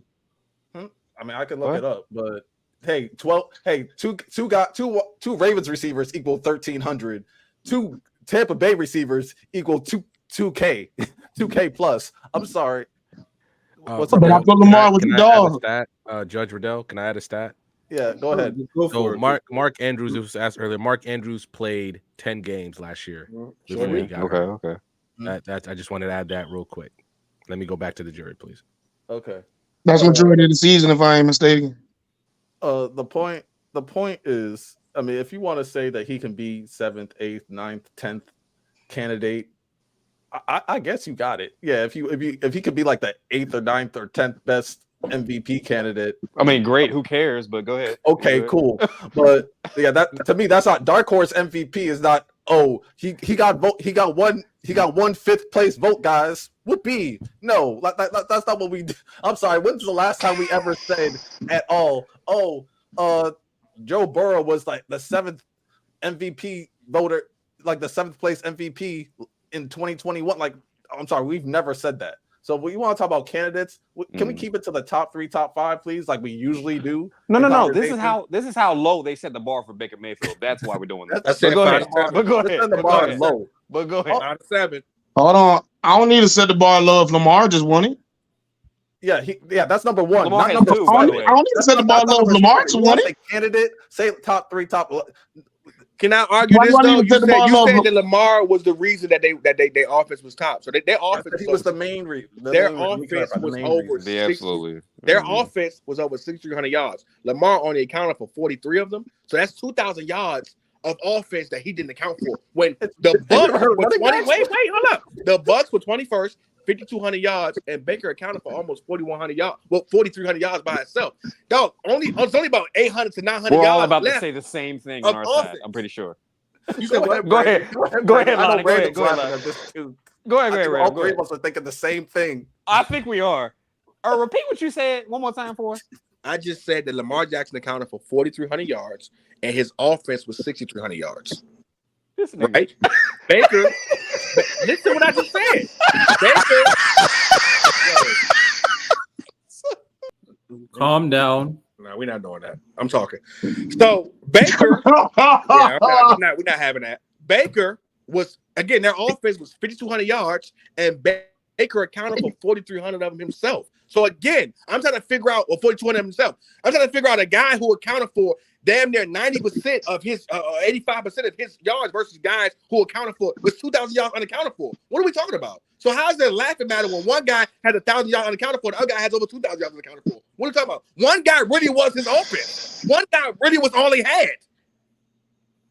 All right, we'll let them respond. No need. I'm sorry. I'll make sure they should not have the power to kick us. The only person that should be able to kick us is Riddell. Yeah, the only person that should be able to kick us is Riddell. I'll make sure to keep order in the court. A lot. So let me take care of it. I ain't gonna lie, bro. That nigga lost once he had to kick here, but you fight for other Mayfield, man. You're not gonna laugh me out. You're not gonna laugh. We snicker. Yes, because it's laughable too. You didn't kick him. Why? No, it's hard for me to laugh because I know so much football. It's like, damn, bro, this is a vociferous of an angle. This is a vociferous angle you trying to take right now to save Butter Mayfield, bro. And you really trying to take it, bro. You really trying to sell the people on this, bro. First of all, the argument was that one guy accounted for most of the offense. But what did Lamar do? What did Lamar do that separates him from Baker? What? He just your teammate just said it. Because this is why I say, bro, you see how nasty it is because you could go to an angle of they can only generate that much offense with Baker Mayfield. You talking about the run game and all that other extra shit within it, bro. Of course Lamar ain't got nothing to do with that. Yes, he's not finna generate nothing with that, especially with a run heavy offense with Todd Monken and all of them up there. Yes, dog. You could always talk about it was his run heavy offense. Then he had his worst rushing year. Same offense, Bama. Jury. 4,400 yards of offense together. But if he had his worst rushing year ever. It was his worst rushing year he's ever had. Hold on. Early. You just picked the other team because they were interrupting you. Jury random, jury Bama, plaintiffs and defendants. I need order in my court. All right. I'm sorry, brother. Listen up. Early did ask a question, and he brought up a point in the sense that Baker was providing for X amount of yards for lesser amount of total yards compared to Lamar. So the proportion, the ratio is in Baker's favor. I would like team plaintiff Lamar's team to respond to that fact, please. Yeah, I'll respond because to Early's earlier point, that total offense ranked 23rd. So it's he accounted for more yards for the 23rd ranked offense in the league compared to Lamar's, which wasn't too far off, which was number 5. So I feel like that. Yeah, he had more yards for a worse total offense. I don't see it did more for a shittier job. Good job. I don't know what to tell you. I don't know what to tell you. I don't know what to tell you for that because I didn't know the argument was a better offense. The argument was that the only difference made was the run game. Ravens have more running backs, better running backs. Might I add from last year? Who put up more yards? Rashad White, who y'all claiming only catches the ball, ran the ball 272 times for 990 yards, only 3.6 yards per carry. While every back for the Ravens averaged over 5 yards, over 4 yards a carry, including their main back. Who y'all doodling on, Gus Edwards. So while Baker provided more offense, they had more offense to give. Baker had one running back last year. The second back for Tampa ran the ball, I believe it was 49 times, and that was Chase Edmonds. Yeah. So they had more people to have to give the ball to than Baker did, and Baker still did more with less. So there's a thing called running back by committee. So they had Justin. I know what it is. I know, and that's what the Ravens had. That's what the Ravens had. And all of them averaged over 3.6 yards per carry, which is only what Rashad White averaged on 272 carries. Hefe, we let you cook, bro. You gotta let us cook, bro. Go ahead. Yeah, go ahead, Brandon. Go ahead, Brandon. No, Lonnie, you say you were saying something. You got a point. Go ahead. I'll just say, because running back by committee, if more people, if they spread out the offense more, then of course Lamar's gonna have less stats if other people are doing things. That just makes the most sense. Also, the Ravens is a more run heavy scheme compared to the Buccaneers, who are more pass heavy. So yeah, Baker by default should have more passing yards since they're more passing friendly in terms of their scheme compared to the Ravens, which are more run friendly. So they should have more rushing yards on that team. So by objectively speaking, the Ravens Lamar should have less total yards than Baker Mayfield because that is the scheme. It's the scheme Baker they're running. should have more passing yards and be more in charge of the total offensive, which was 23 compared to 5. Is there a reason why that's their scheme? And didn't y'all say that he was the key piece to the offense? Make no mistake. Make no mistake. If we trade quarterbacks right now, if Baker goes to the Baltimore Ravens and he runs in that offense, they'd be horrible. If Lamar goes to that offense and the Buccaneers, he would flourish. Make no mistake. So let's not do that. And what makes you believe that? What makes you believe that, B? We had by measure.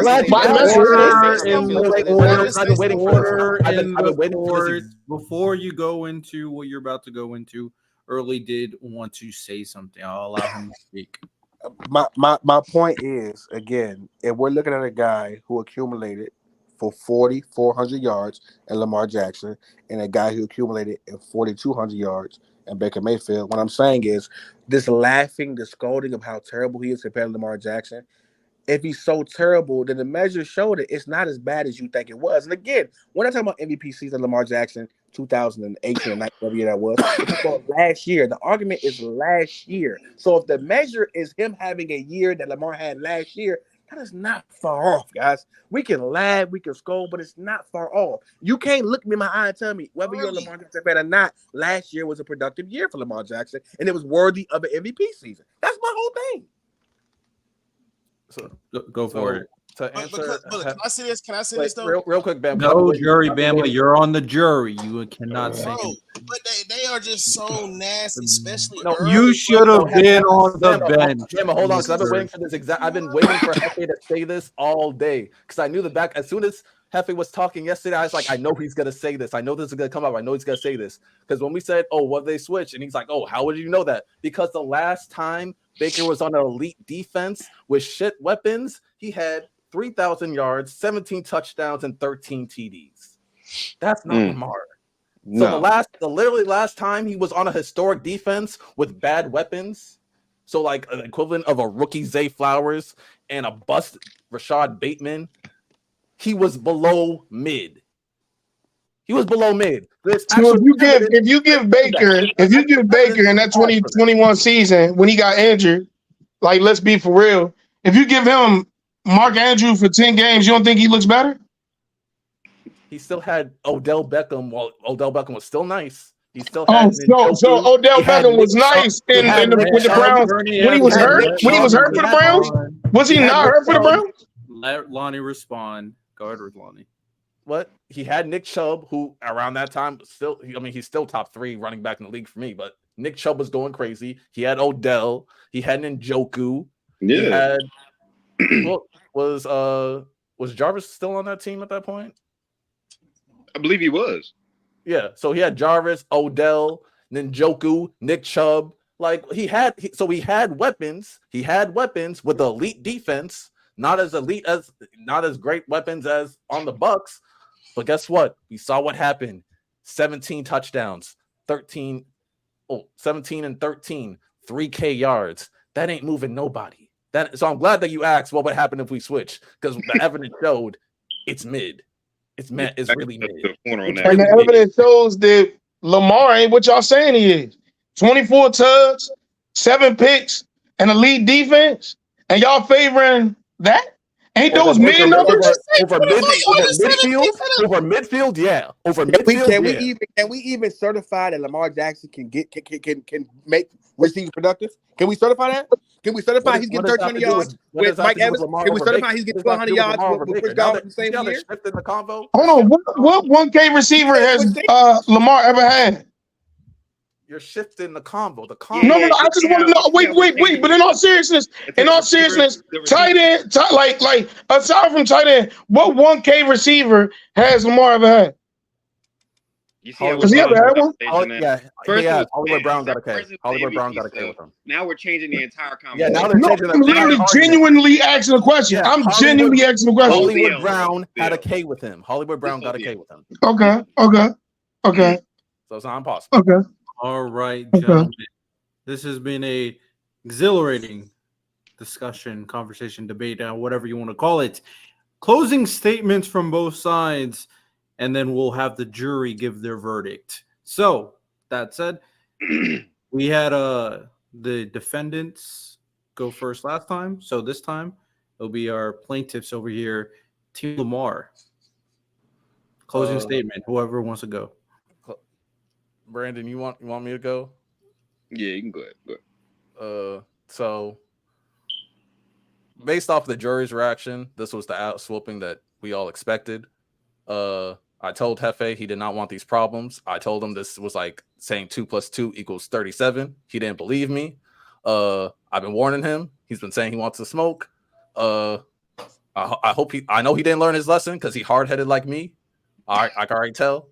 So this was fun. I'm mad I had to do this to Early too. I'm mad Early had to be the bullet sponge for Hefe. Appreciate Early. He's a good brother like that too. But yeah, they help cook themselves. Yeah. We cooked them, the jury cooked them, the chat cooked them. So GG's. I'm still the final boss until further notice. All right. The defendants, closing statements. Whoever wants to. Let me start off. So my biggest thing is this, man.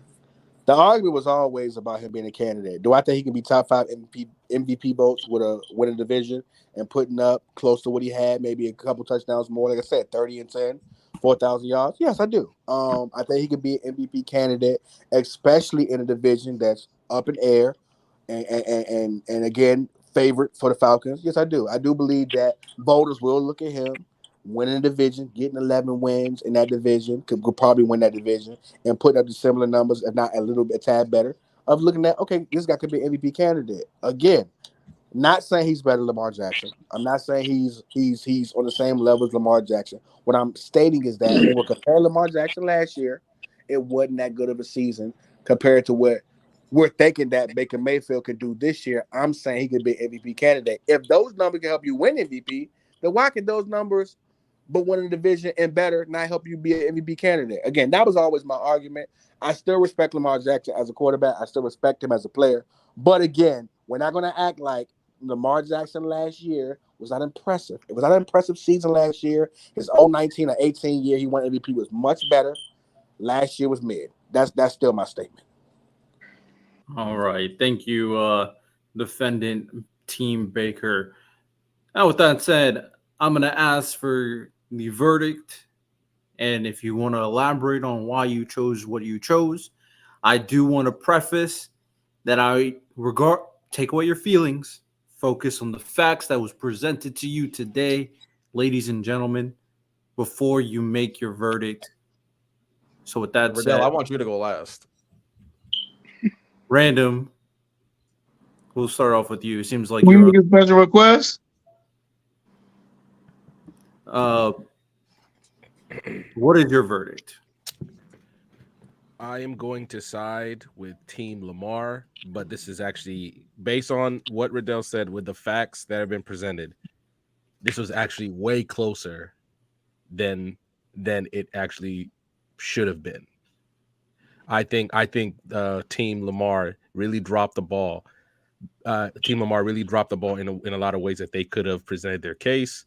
And I also penalizing Team Baker for rampant rampant nastiness and misinformation. The fact that, hold on, sir, we let you talk. I did not interrupt you, not once. You said You just rampant. giggled. Sir.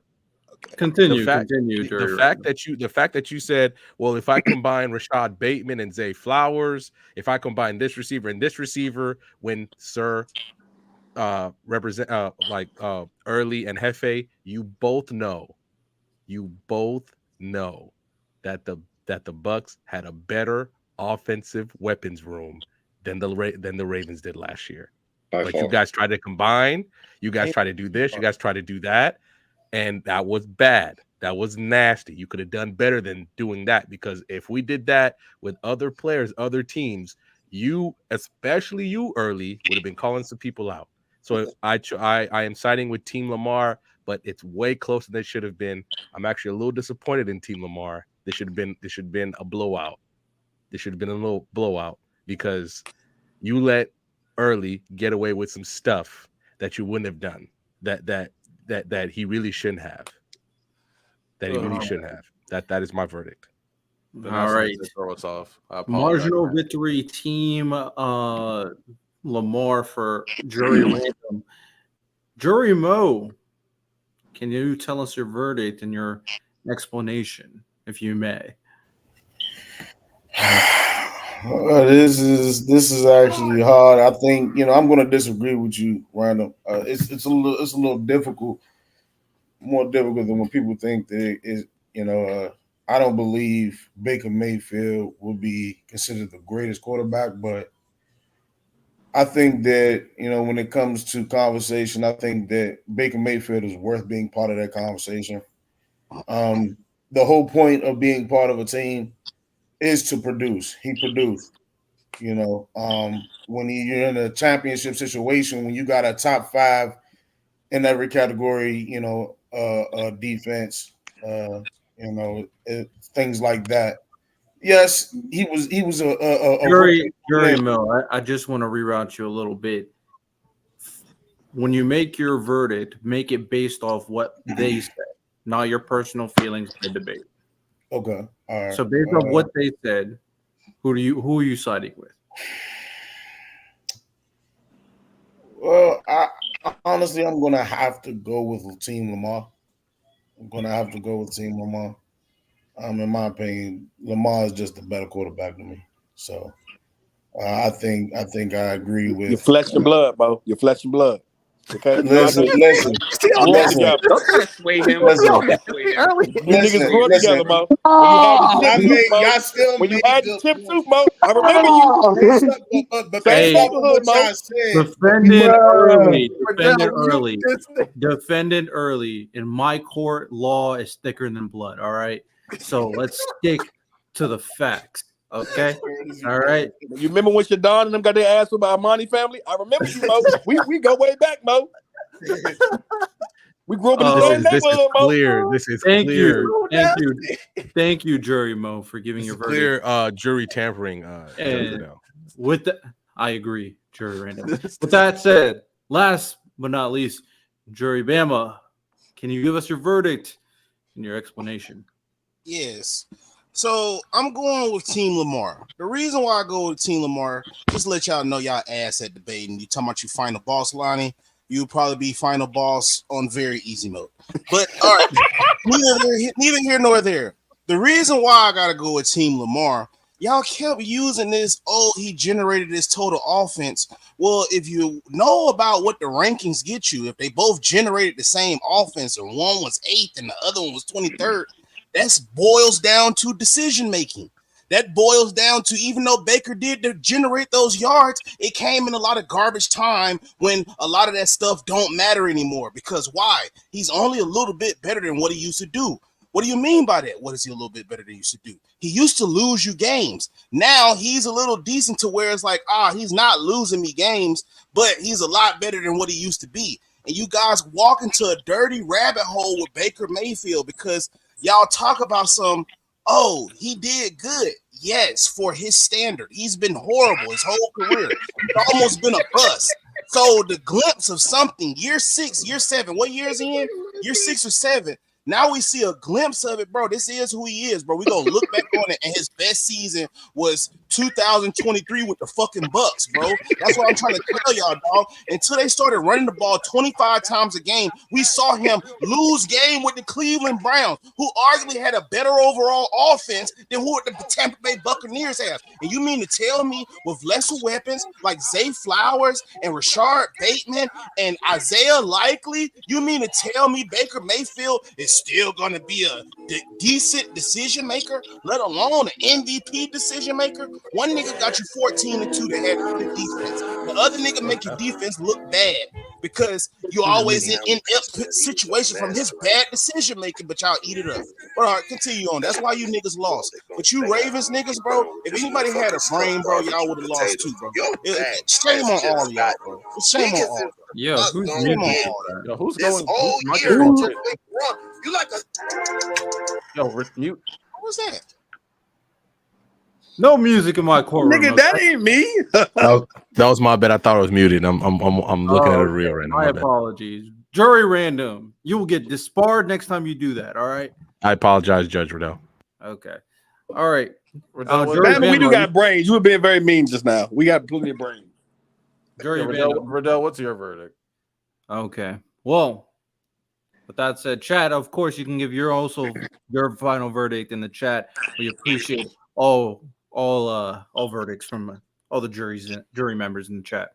My final verdict, based off everything that I heard today, of course, I thought there was a very interesting conversation. I thought that the idea or the argument of Baker being a candidate that is similar on par relative to Lamar Jackson's last MVP case was a very interesting case to bring up. I thought for the most part, the challenge to that claim at points weren't the strongest. I think it would have been better to kind of refute that claim in certain aspects. However, later on, once we start talking about the efficacy of Baker Mayfield and what he can do in a different situations and how he has failed in so many situations, I think they started articulating that case much better and indicating that even in the best situation, you can't guarantee Baker Mayfield can even touch Lamar Jackson. So eventually, I do think they got there to that point to improving their case. So with that said, I will also be going team Lamar Jackson. Sound So like a clean sweep to me. the final verdict, Baker Mayfield, can he be an MVP candidate like Lamar Jackson? Guilty, he cannot. Absolutely not. You know what? Can I say this though? You know what hurts the most? I'm looking at three guys on this podcast that I brought along.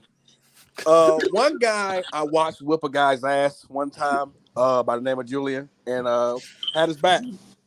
And that's my guy. That's my guy I was with today. Another guy I watched be a knucklehead his whole life. I'm surprised he got kids. I wouldn't have picked you with kids growing up. I would never put kids around you because you was a menace to society with a chipped tooth and a monkey on your back. And then the other guy, my guy. This is my guy. We used to go to Costco's and buy a personal honey bun pack for this guy. He had his own personal snacks in my house because he was like a family to me. He was family to me, okay? We talking about family. We was going to football games together, playing on the same team together. This is my family member. We call him family. We don't call him Brandon. We call him family. He was a brother in my household, okay? He was a brother in my household. Brandon was allowed in my household even when I wasn't there, okay? He was left with all type of devices in my household.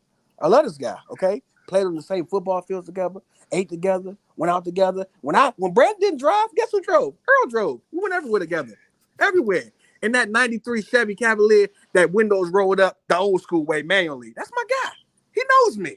So for him to go against me hurts my feelings. It hurts me a lot. But I tell you what, I know how to get you back. Because the next argument we're gonna have is Brandon Marshall being the top 5 receiver in his era. And that's the argument I know you'll be back on my side. But it hurts me. Thanks.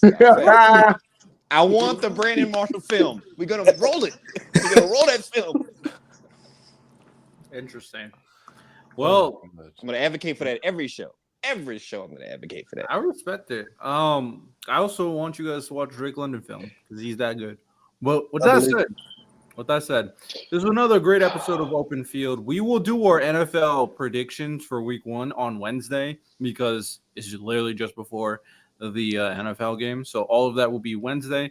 So that will be a very interesting episode, the last episode before the NFL season officially starts. So we are very much anticipating the NFL season. It's almost here. Thursday, Chiefs Ravens. Let's go. We're almost there. I want if you guys are out there watching the LSU and USC game, don't be fooled by this short scoring game. The defense is still ass. The quarterback is just a lot worse now. Cheeks. That's tough. Any final USC just remarks? scored though to take the lead, so put I some know. respect on us. I Look got how we won. LSU, so we'll see. They're better win. Any final remarks before we wrap it up? Man, we I appreciate you guys can't for coming believe this y'all all let this. Early get that nasty on this. Oh, I had to get nasty. Bro, it low key threw me off. I like half my It notes. was I didn't, when half he my said, notes I "I'm gonna didn't use. combine." He's like, "If I combine Rashad Half my Bateman notes and I Odell didn't use Beckham," because he I was was being so nasty. He I was threw me like, off. I'm like, "Hell no! Attack that! You needed." I By had the way, to- did I y'all had to know put the some Bucks? stuff But we couldn't together. interrupt him. That's the only problem. We I couldn't had I to got put you some beat, stuff together. but then that's when Brandon. y'all get your chance back. Did you know the Bucks had one of the easiest strengths of schedule last year? That one of the Yeah, easiest yeah, schedules last year. You could attack that. it's in my Like- notes. It's in my notes. I didn't like- get to say because he was being so nasty. He threw me. You I'm could beat telling you. nasty right back. Like Hey, Lamar guys. led his team in rushing. He Hey, led guys, his team in rushing. Let's not forget, as good as Random act like he is debating, he almost lost to Oots. Remember that? Remember that, guys? Remember that? Remember he almost lost to Early, That's early, true. that's cool. That's cool. Now all of a Let's sudden he just missed say the this. debate. Now all of a sudden he got all the facts and all that. What was the fact when you needed it, buddy? Early. Let's not do Nasty this word. now. Mr. Raiders gonna win 12 games. I I'm can't wait for telling you to you. say that. Mr. You try to put T-Law above Jalen Hurts when never in his professional life was T-Law Hey, Early. ever as good. If as T-Law Jalen have a Hurts. comeback season, I'm putting him over Jalen Hurts. To be honest with you. Hey, Early. If I you don't think smart that's though, crazy. if you a smart guy, you should go put another $100 on Bryce Young winning the MVP. So that way, when you pay me my 100, you'll be 300 racks up. That's crazy. So we got Bryce Young winning the MVP over Baker. Nah. We just That's said disgusting. nah. We got a little All something. right. If I Hey, put $100 on Bryce Young winning MVP, I'm gonna be rich. That's what I'm telling you. I'm gonna have Jeff Hey, Bezos man. money as big as But- that plus money is. With that said, ladies and gentlemen, we appreciate you coming to another episode of the Open Field Podcast. Make sure you guys tune in every Wednesday and Saturday, and maybe even more. Appreciate everybody, of course. We'll see you guys later. Wednesday, tune in, 8 p.m. And I have to say this as always. Again, shout out to Bernie Mac. I don't know if y'all ever pick it up. And we out this month.